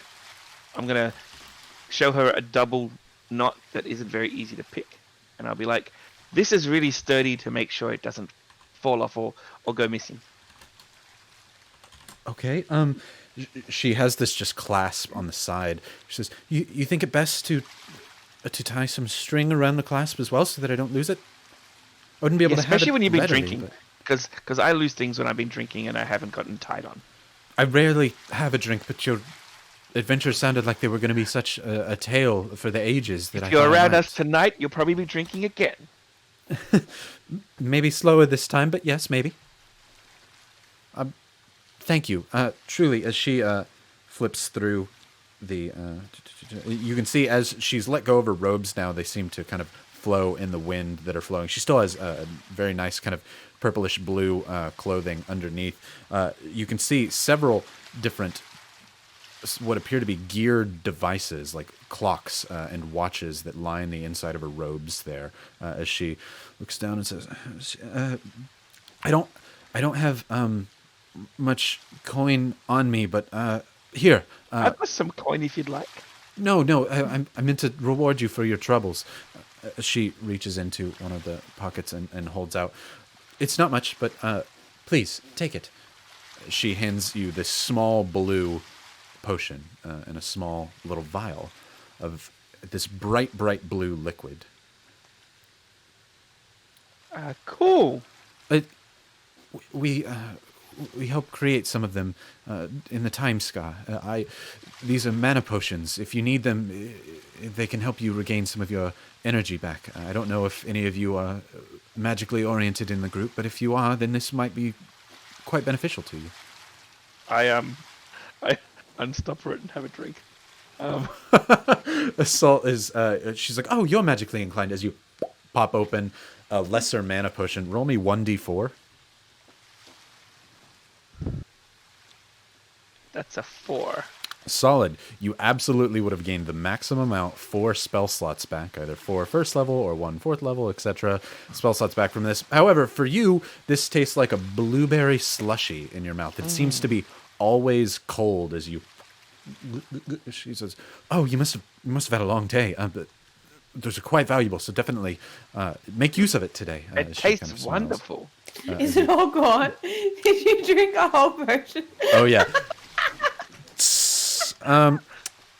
We'll wait for you to tell the rest of the group, possibly. She says, well, I hope that considers us even. She reaches her hand out to shake This is really it yummy. down. I loved it. Thank you so much. Team Zinnia Summer, roll me a Arcana. I love that so much. This is so high. I rolled so high. What'd you get? It's a natural 20. Nat 20. What'd you get, Summer? I'm not even happy I about my rolled- nat 20. I rolled a natural 19 plus 2. 19 plus 2, Zinnia. 4. Oh, cool. Well, Team and Summer are aware of what these are solidly. Summer, you're like, I've seen one of those before. I think I remember. It's slowly coming to you as Team. If you had an ability to gasp audibly, your jaw kind of unhinges. Salt just drank 2,000 gold worth of a potion right there, as mana potions are incredibly valuable. Salt. Why? Summer. Oh Oh my did you want gosh, you just something? realized I'm what sorry. salt did. There's a little bit left if you want.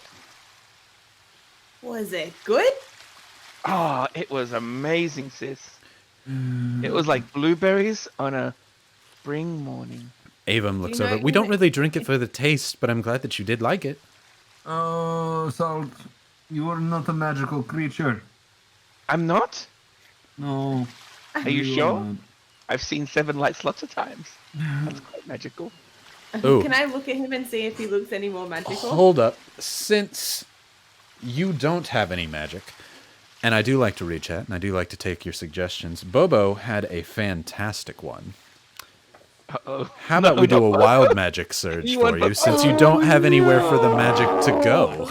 Oh, No, fuck, Bubba, why? Salt. What? Roll Let's me do a it, let's do it, percentile. Let's do it. Let's No, do it. this is Done. the one where the fireball comes down and engulfs us all. Hey, he could get Great taller. way to end the session for Or he can tonight. get I even could get taller. younger. He could 68. get taller or younger. 68. Wait, 68? You were frightened by the nearest creature until the end of your next turn. So for 6 seconds, Avon is like, well, we don't do it for the taste, but I mean, I'm glad that you like it. Ava looks like the tallest cliff in the world. You suddenly find yourself standing over absolutely nothing in front of you and on the ground. And as I do really like what chat says, and I'm happy to take on your ideas, you did get 4 spell slots. How about you roll 3 more times on that percentile? Oh no. Sure, why not? Yeah, I'm liking Oh that. no. 50 direct, that's 50. At least give him tiny hands. 5-0. Let's see what we got here. You can't speak for the next minute. Whenever you try, pink bubbles float out of your mouth. Roll me another percentile. As for the next minute, you all see Salt running around. 18. 18. As Avon says, "Oh my gosh, I'm sorry. I didn't think that he was just going to drink it. Is he not magically inclined?" I am now. As No, he Salt is not. screams, He a is now. giant bubble begins flying upwards towards the sky. 18. You grow a long beard made of feathers that remains until you sneeze, at which point the feathers explode from your face.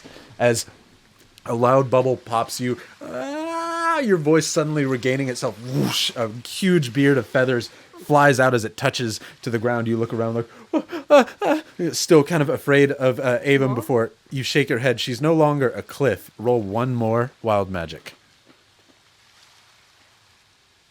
33. 33. Maximize the damage of the next damaging spell you cast within the next minute. So nothing happens there. However, because nothing happens there and we're maximizing magic, the beard grows so long, it's a hindrance. It's between your legs down to the ground. You have to kind of waddle like Penguin McCool until the next time in which you sneeze. Maybe you stay out in the rain, catch a cold. Maybe that'll happen. But for now,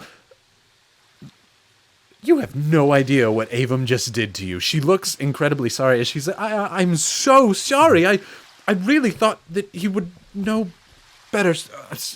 Our team's gonna crouch down to Salt's level and put his hands on his shoulders and say, "This is why we do not take random potions from random people and then drink them, okay, bud?" I'll be like, Okay. Did we learn our lesson? His feathers, like a peacock's, blue and green all the way down his face, dragging in the sand, now kind of weighing a lot as your beard drags into the heavy, heavy wet sand below. Is this the Sappy Scene suggestion? Yeah. That's No, that's one of them. That's for sure. Brother, it seems like that's probably what was coming to you. That was a really expensive potion. You know all that gold that we got? You just drank that in one sitting. I truly thought that you must have needed it, or else I might have warned you. You seemed like you had It is had not a your long fault, day. don't worry. Okay, He's just inexperienced. But he now knows not to take potions from random people and drink them. Isn't that right, Salt?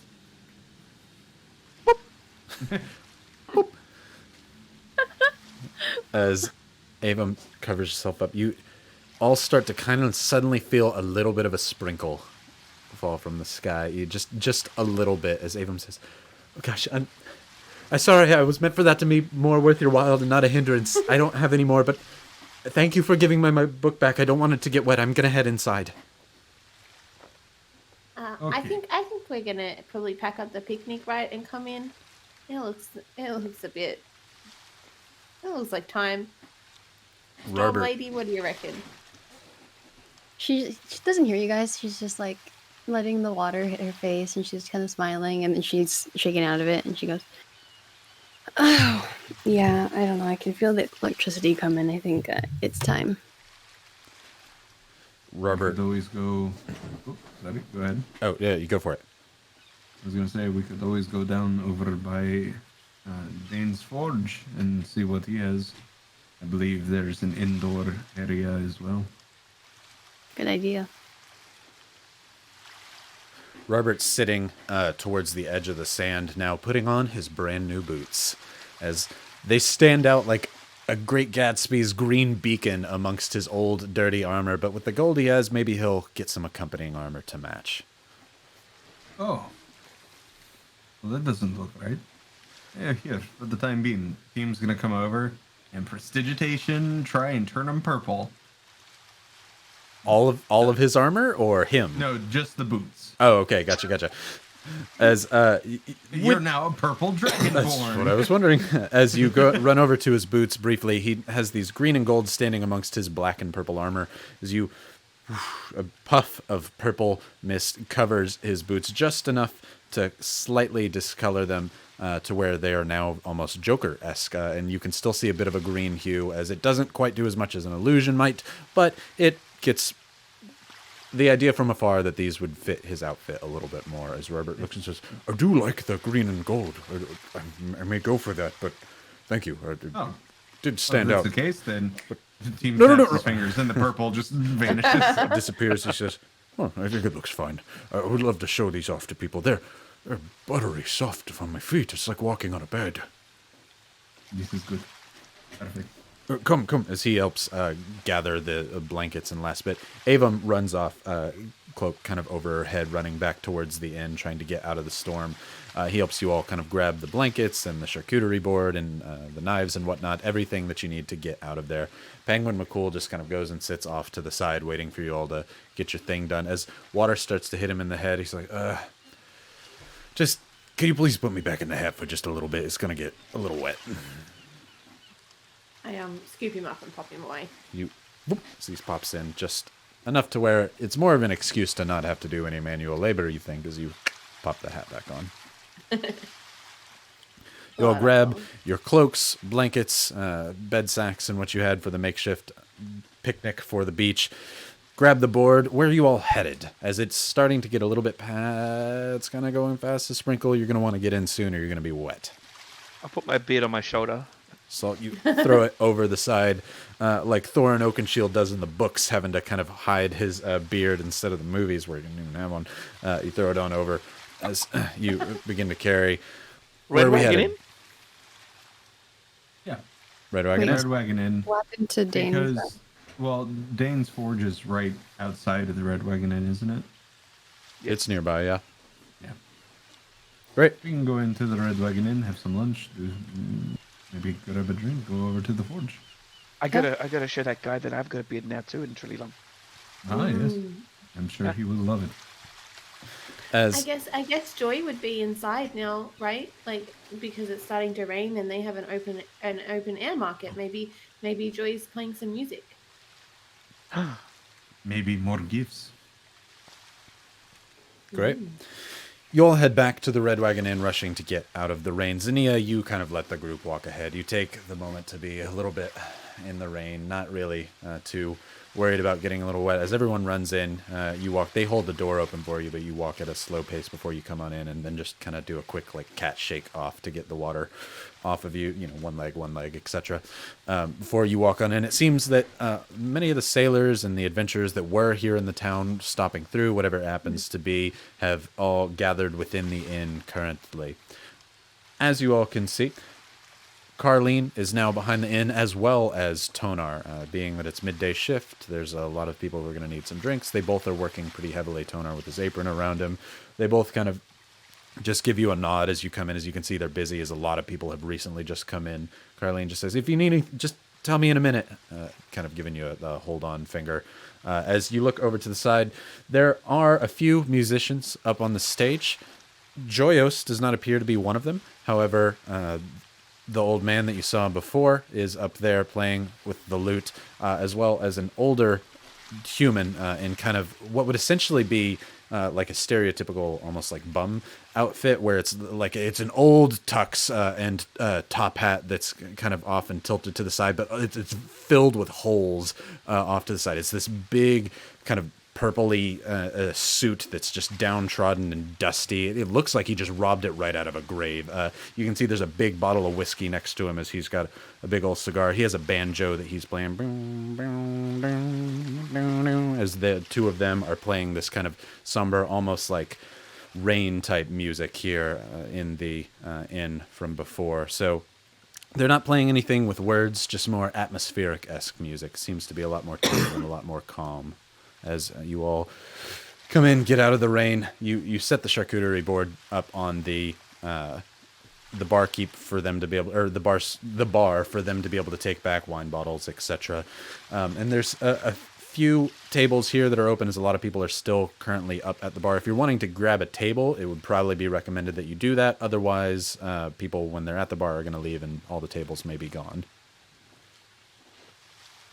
Yeah, I will walk over to one of the tables that's closest to the stage.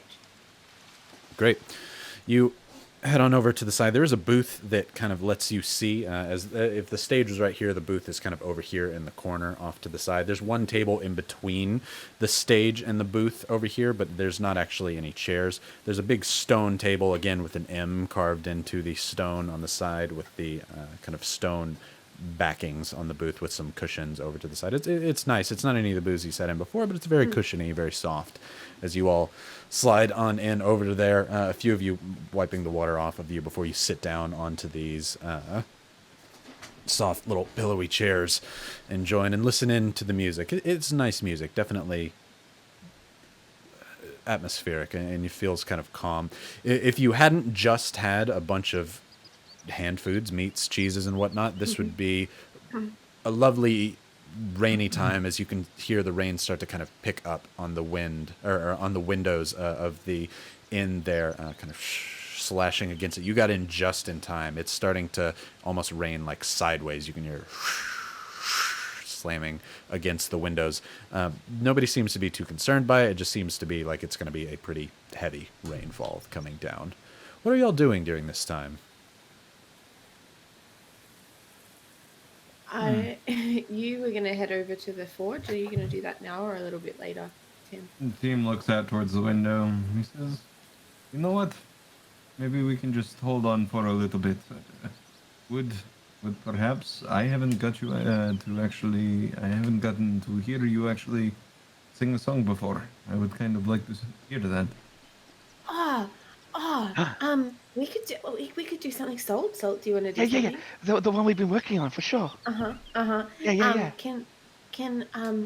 I'll get my drum out, and I'll go over to the stage and I'll say, can we have the stage when you're finished? The kind of human that's older in the kind of dusty old tux leans back over to the side, cigar on the side, as he sets it down in his little bowl there. You can just smell the whiskey emanating off of this guy as he leans over.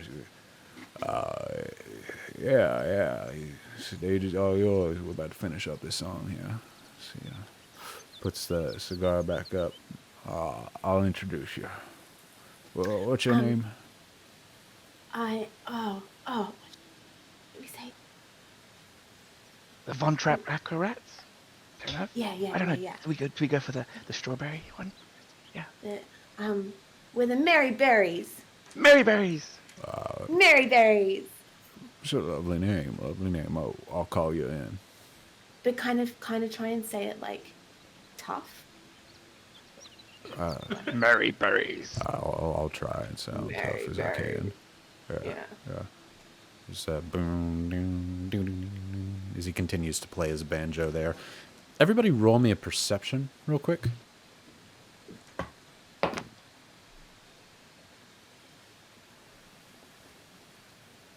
Eleven It's a plus 9. 6. 11 plus 6, 11 plus 17. 1. 11 plus 1, 9 total.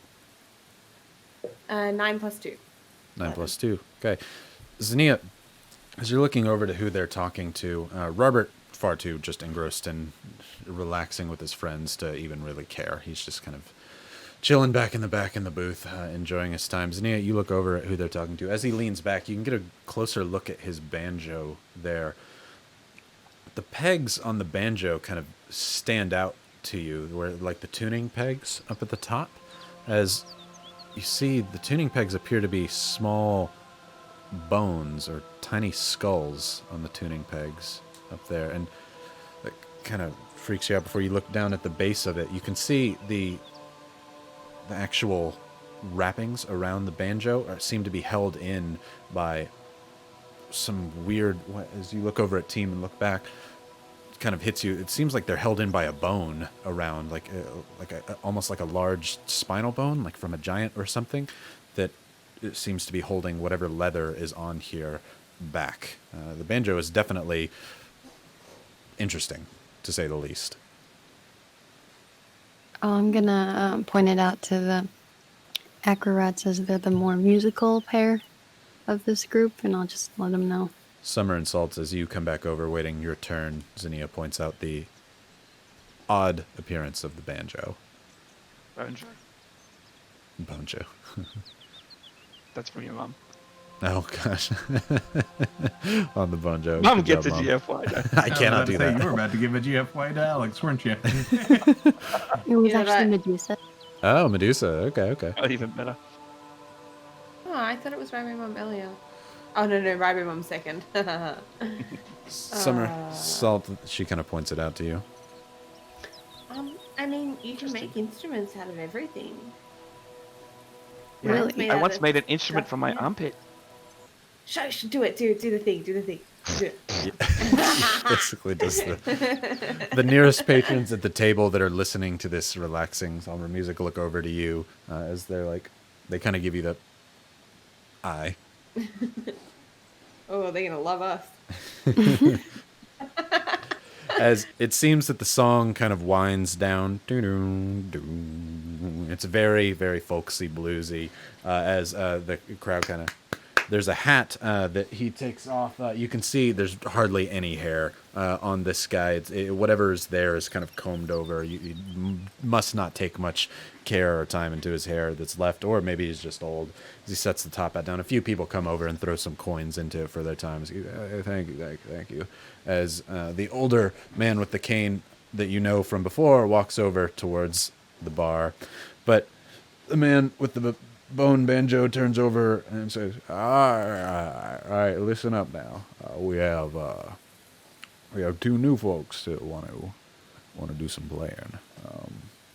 They said their names are the Merry Berries, and I think we should give them all our attention. We should. I heard what happened last night for the party. Let's forget about that. It's a new night. Matter of fact, that sounds like a good night where I come from.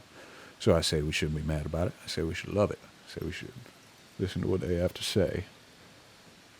Now, play us something that'll wake the dead. As he walks off, as many people, they kind of clap for you all to come up. A few of them are reluctant, like, hearing that you two are coming up to the stage. What are we doing? An evening, Red Wagon Inn, and I start to play the drum. Welcome to the real rat rap. We present to you the Merry Berry Twins, the Rap Rap. And I start doing like a beat on my drum, like. The garage band beat. Yeah. It hasn't been invented yet. It's fresh. Yes. And we kind of start like moving our bodies to the beat, and we sing we start with a little ditty. You guys, What? Are you all ready for this, Red Wagon Inn? You ready for this? Are you ready for this? I've got the You ready for this, GFYs chat? ready. Oh, once upon a time in a stereo lived two fine rap folk, here immortalized in song. So these sweet twins and Penguin Von Cool decided to adventure and loot some fools. In the scorched, where it's hot begins our scene, these circus performers moving through the ravine. Oh, and rat aristocrats with brains and flair, and a talent can snatch purses out of thin air. When walking through the desert, something shocked them all. A godlike being, 40 elephants tall. So Summer and Salt and Penguin in the Hat got together with Team and the clerical cats.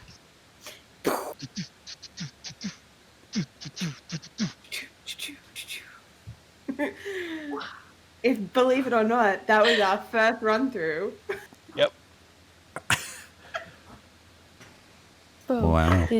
Written by Medusa. 'cause we love it. Wow. Brought to you like Whispers in the Wind by Medusa. I don't have it in the heart of me, during this day of wholesomeness to give you a GFY. You both deserve an inspo if you don't already have one, so please take it. Medusa, you both deserve an inspo and a GFY. I love it and hate it at the same time. Look, Medusa, you worked with the talent that you had, and hey, yeah, they did fantastic. We Hello, might rating have party. to. You just missed our Oh, Alright. I want a Party. performance roll, Oh. absolutely. Hi, yeah, you just missed our rat rap. Oh, good. Roll me a performance. I'm gonna try and get me and Alex to record that for you as well. Maybe Sure. we'll do a Please, little. that can be my ringtone. Welcome, What do we have, hi team? guys. Hello, welcome everybody. Hello, Raid. What did we get as our performance rolls, you two? That's a 16 for me. That's a natural one. So Oh. I'm gonna inspo. Oh no. Good thing you got the inspo. There we go. 16 plus numbers is 21.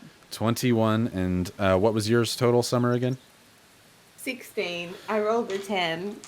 16. As you begin doing a rat rap from down under, as you know, it's a combination of two different styles. It's both the rat style in the beat that you've done, as well as Okanadian in that it's more of a rap. You've traveled around the land, you've heard many different things before. Altogether, you have created a musical combination all your own. As such, two of the Goliaths in the room and two of the orcs, the two Goliath maiden and the two orc men that are there, they both kind of perk up, having heard real Okanadian music up to the top. The Goliaths are like, yeah. The big tall man Goliath seems to be like, yeah, this is great. As everyone else like kind of confused as to what's going on here. The orcs are like, I prefer classical, but this is pretty good, as they're listening in onto this one. The orc woman's like, give him a chance. As they start clapping along to your, just whatever you were doing. As they start to get everybody else Called into music, Ryan. it. Yeah, you tried to sell cricket to me, and that was made up, so I don't know what you're Called- doing here. It's avant-garde, okay? It's before your jazz time. rap. As the two Goliaths get everybody clapping along to the beat, which with your 21, you actually get a solid moving to this. As several of the other patrons in the bar, the elves have never heard anything like this before, trying to feign their distaste for it, but you can hear their feet stamp along to it with your performance roll there. As everybody kind of gets going along with their claps. After you're done, you take a bow as everyone says, "Oh, all right, rat rap, okay. Give us another one." We need to refresh. No, encore, Okay, encore. we swap, Ad right? lib it. I want to see it. Yeah, we do. We do the same, but we swap, right? So I do your beat, you do mine. Oh we no. do verse 2, which is Exactly. na na na na na na na na na na na na na na Rat beach man. day. Beach day. Ooh. Beach day. Oof. Right. So roll me another performance at disadvantage. Oh no. Because at least you Oh, had something God. original before. 20 and a 14. That was original. Okay. 14.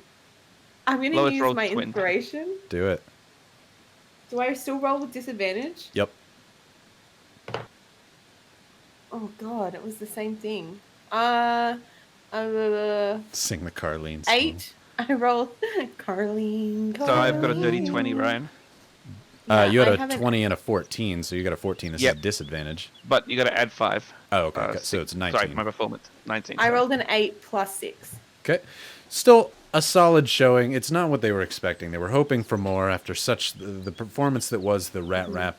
You give them rat rock. You could tell this crowd was really into the underground rat rap, but rock's not Right. exactly their thing. As you do your best to try and ad lib something. You both were prepared. You didn't have time to think of something second as you you try your best to get something going on. You basically try and do a killing in the name of, but it's more just like rapping in the name of, and it does not come out as great, but it's still good. As you do so, some people do throw some coins your way as you have your hat out there. They chuck it in. With that, you earn That's 15 gold and 5 silver. Nice. Hey, solid. More than we usually earn. Yeah. This is a packed house this time. As the wind and the rain begins slashing and slapping itself up against the windows there, you can suddenly hear a loud as a lightning strike must hit real nearby. Zania, your hair immediately stands on end. It feels invigorating. You have missed this feeling. You're normally up at the top of the mountains, and it hits real close to where you live. And so it's an energizing jolt to you. She's going to real quick reach into her pouch and grab a bottle. I don't know if you remember this from I Lord do. Forge. She's going to leave it outside to charge. Oh, so you're going to head outside? Yeah, just real quick. Just like, sorry, 1 second. As you run outside, you quickly head out the door, and you set your bottle down on the ground. Roll me a perception check real quick. Like a higher point, so it has more chance of getting hit by lightning. Yeah, you can set it outside on like a table if you'd like. 11 plus 6. 6. You set it down before you think, lightning. You just run out to the beach. There's nothing there. You're hoping that this will be the open area that it needs to strike. You kind of nestle the bottle into the sand. You're going to be soaked when you get back in, but it's totally worth it. As you run back in over towards the building, you see there seems to be a caravan coming in from the southern gate from where you all came in from before. Must be a group of people who've just made their way out from the Scorch coming on in.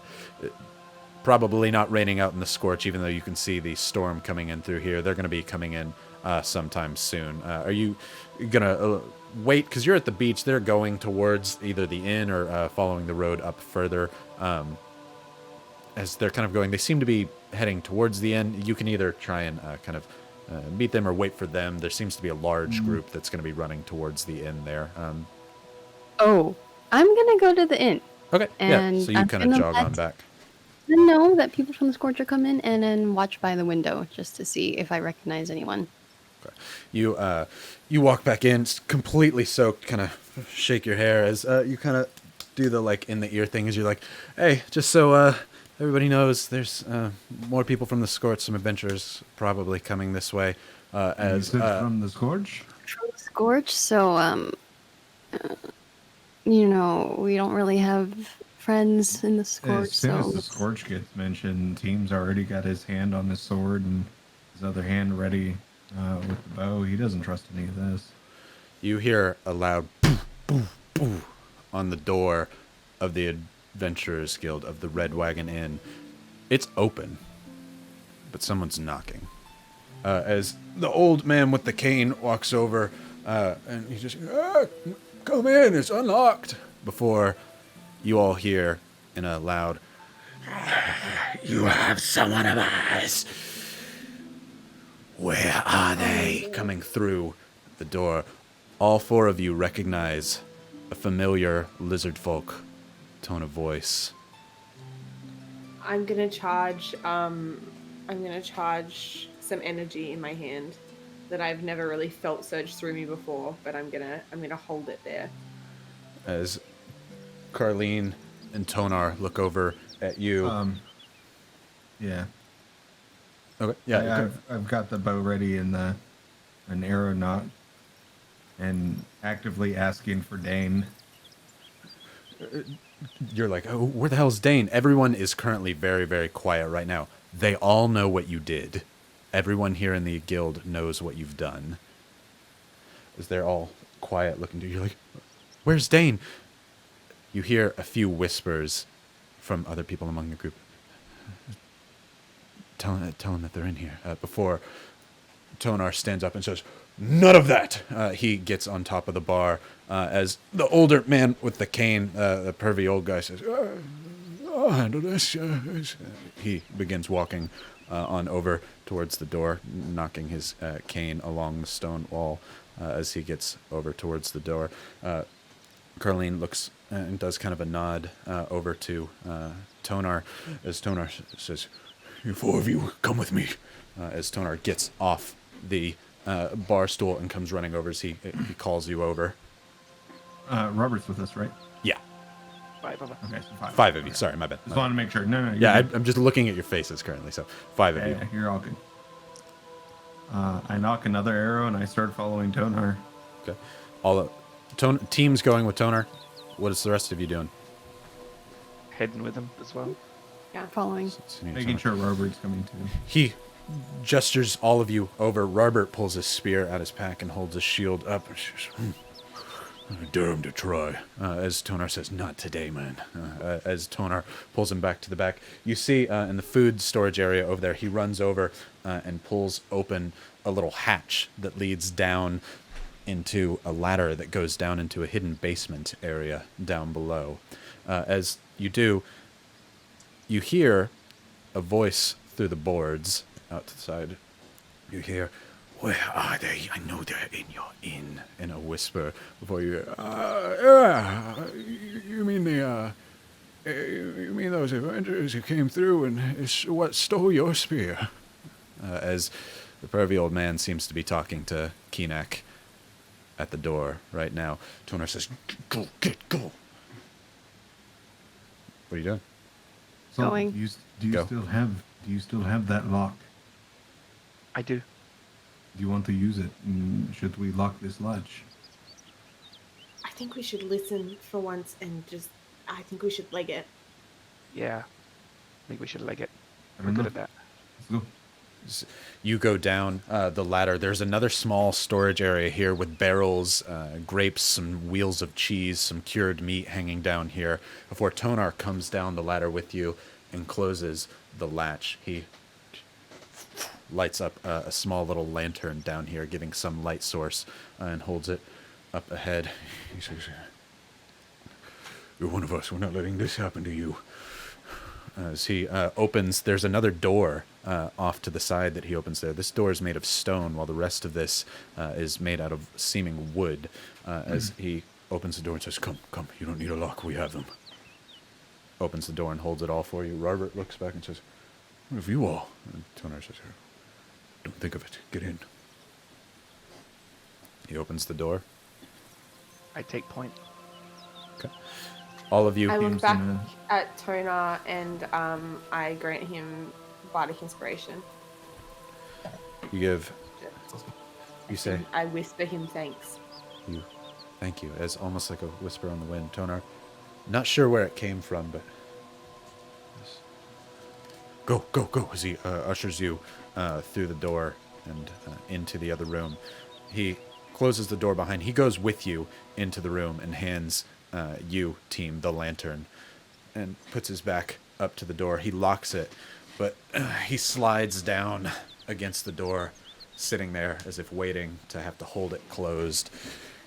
In this room, you see a stone cellar, columns all around. There is a table in the center of this room that is incredibly large, seeming to fit maybe 20 people here. The stone table, as you look at it, seems to have a map of Asterion carved into it. There's stone chairs with that similar M symbol on it. Down here, there are several of those training dummies, targets with arrows marked into them. Many of those wooden-like things that you do kind of karate on and whatnot down into here. Or he points to the side and says, "I'll stay here, where there is a tunnel that leads out to the back of the inn. Get it. Go in the rain when they come in the inn, because Kinak will not say no.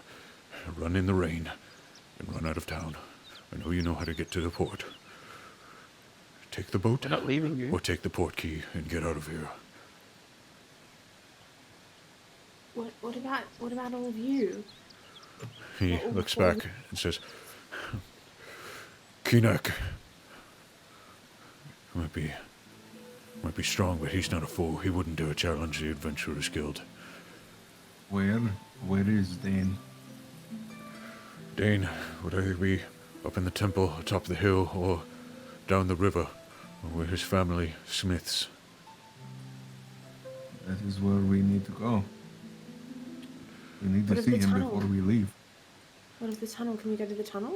Go to the tunnel now, yes. The tunnel will not lead you far, just out the back of the inn. It doesn't lead very far out of here, but it's a way to get out should something happen in the inn. tell us how to get to Dane, if you don't mind, and you don't have to you can summarize this. There's a pond that leads from a river. You'll see a stone mill where a hammer would go, almost like a wind or a water mill. There's a stone dwarven structure there. He would be there or up in his temple. Okay. He leans his head to the doors. He says, "Go, go, go." I'm gonna start going. Take the lead. Okay.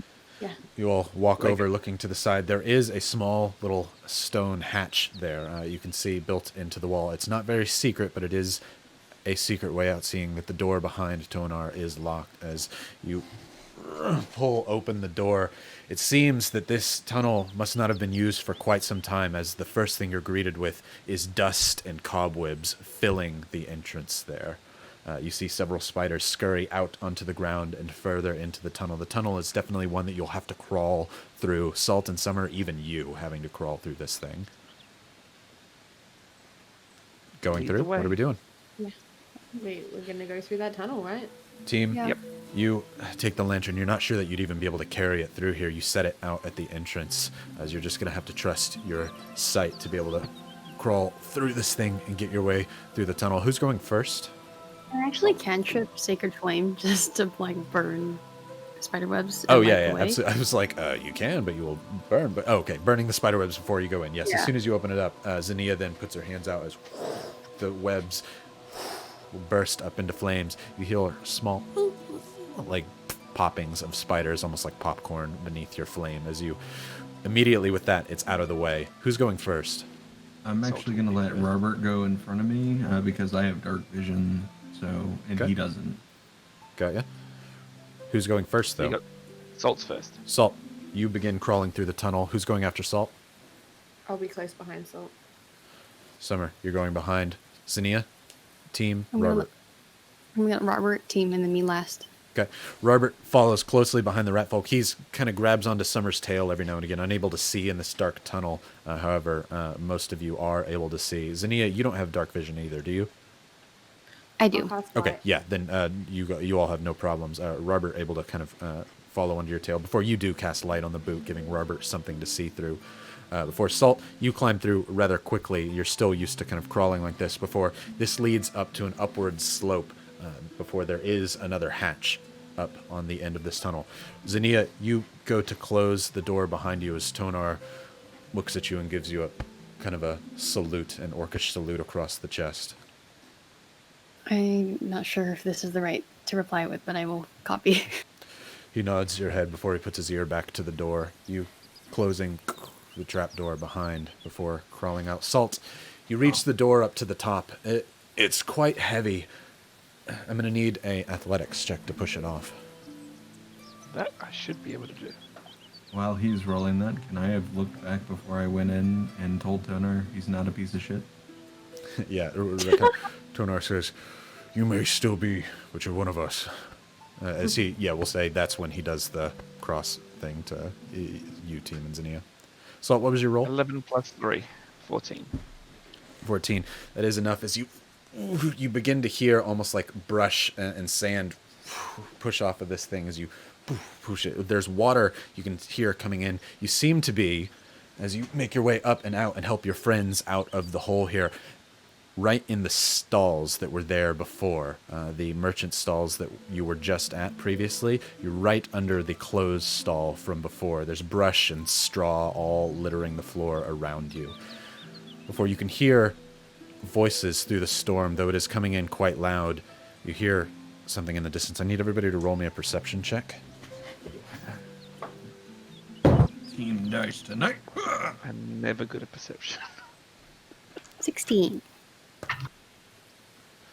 I rolled a 16 plus 2, 18. 16 2 plus plus 1. numbers for Robert.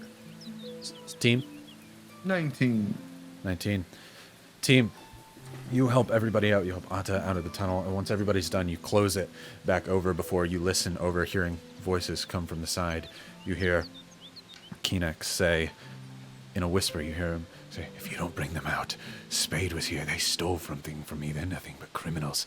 I will go in there and I will search every single hole, and I would blow this inn up just like it did all those years ago to get back my spear." before you hear another voice. Oh, Keenak. You might be a strong man, but don't make me whoop you like I did before. From the pervy old man, before you hear Keenak shout out in a warlike thunder. Before we'll stop it there for the night. Seems like a good place to leave us on. Retribution for Pervy Kane. Oh, Pervy Kane's not... He just loves his adventures and he loves his ladies. Still pervy. But definitely a heart of gold, but pervy that he is. All right. Seems like a good place to stop it for the night. We'll pause it there with Keenak roaring into the distance, echoing the volume of the thunder around you. But I think it's time. Hey, Ryan, Yeah? do you think it's time for secret giveaway? That's what I was saying. Yes, I was about to say it's Secret time for the giveaway. secret giveaway. Before, Oh my goodness. before we miss it, I think Rybo Mum, I haven't read it properly, but Rybo Mum looks like she has a message for us.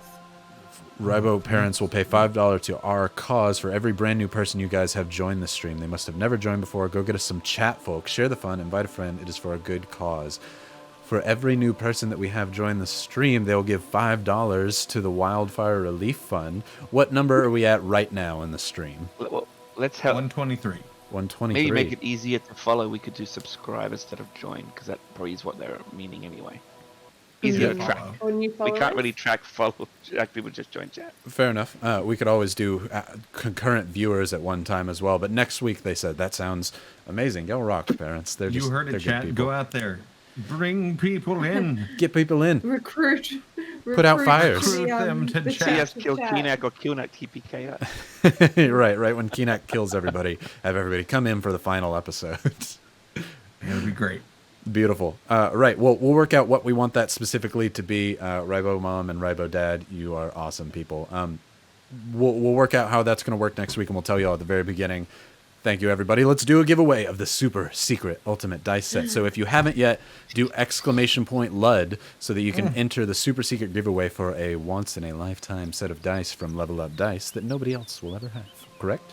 We Yes, have- and for we those who have- weren't here at the beginning, they're one of our test dice that we designed a really cool new range around, and you're going to get the only one of the original test piece. So we actually get you to sign an NDA, so you don't share it with the world until we release it. The other pieces, which are not exactly this set, it's a Ooh. one-off piece. Loving it. Super secret dice set. Can't even show the picture here. So after the set actually releases, we'll have to come back and say, this is the one that they have. You have to make sure that we do that, Alex. And everyone's Well, like, we're oh not, my god! we're not ever releasing this particular one. Not that we're one, releasing but the the set. range just being the created by set, it. yeah. Yeah, but we definitely will have to see it at some point. Okay, Ooh, can you do that one more time as I Right. close entry? Hold on. Super secret. Ooh, Entries are beautiful. closed. Do you Let's do the drum want roll. to announce the winner as well in that super secret voice? Okay, all right. Well, I mean, here we got go. it. It's going to show it in chat, so. Drum roll. Nobody look at chat. Who's it going to be? The winner is. Hold on. Of course, after that beautiful Oh, come on. introduction, Come on, Bree. Let's Streamlabs get it. isn't Let's playing go. with me. The suspense. Oh my goodness, Streamlabs isn't working for me. Oh no! is Super like the secret. only time No this one has will happened. ever know. Dream- Even the winner doesn't know they got it. Streamlabs doesn't want to know. Streamlabs doesn't want to know. Maybe do some I'll do fill another rap time rap. fill time. Keenak, so we'll just say Keenak goes in, kills everyone, sees you all outside, says, where's my sun spear? Comes out, throws you into the sun, spears you, and is like, there it is. And the winner is Streamlabs. Is that what it said? No. Oh, okay. Okay, are we ready? Yeah, can we do it? What do we got? You got the spray. It's Jakey Boy! And the winner is. No Jakey freaking Boy way. Arts.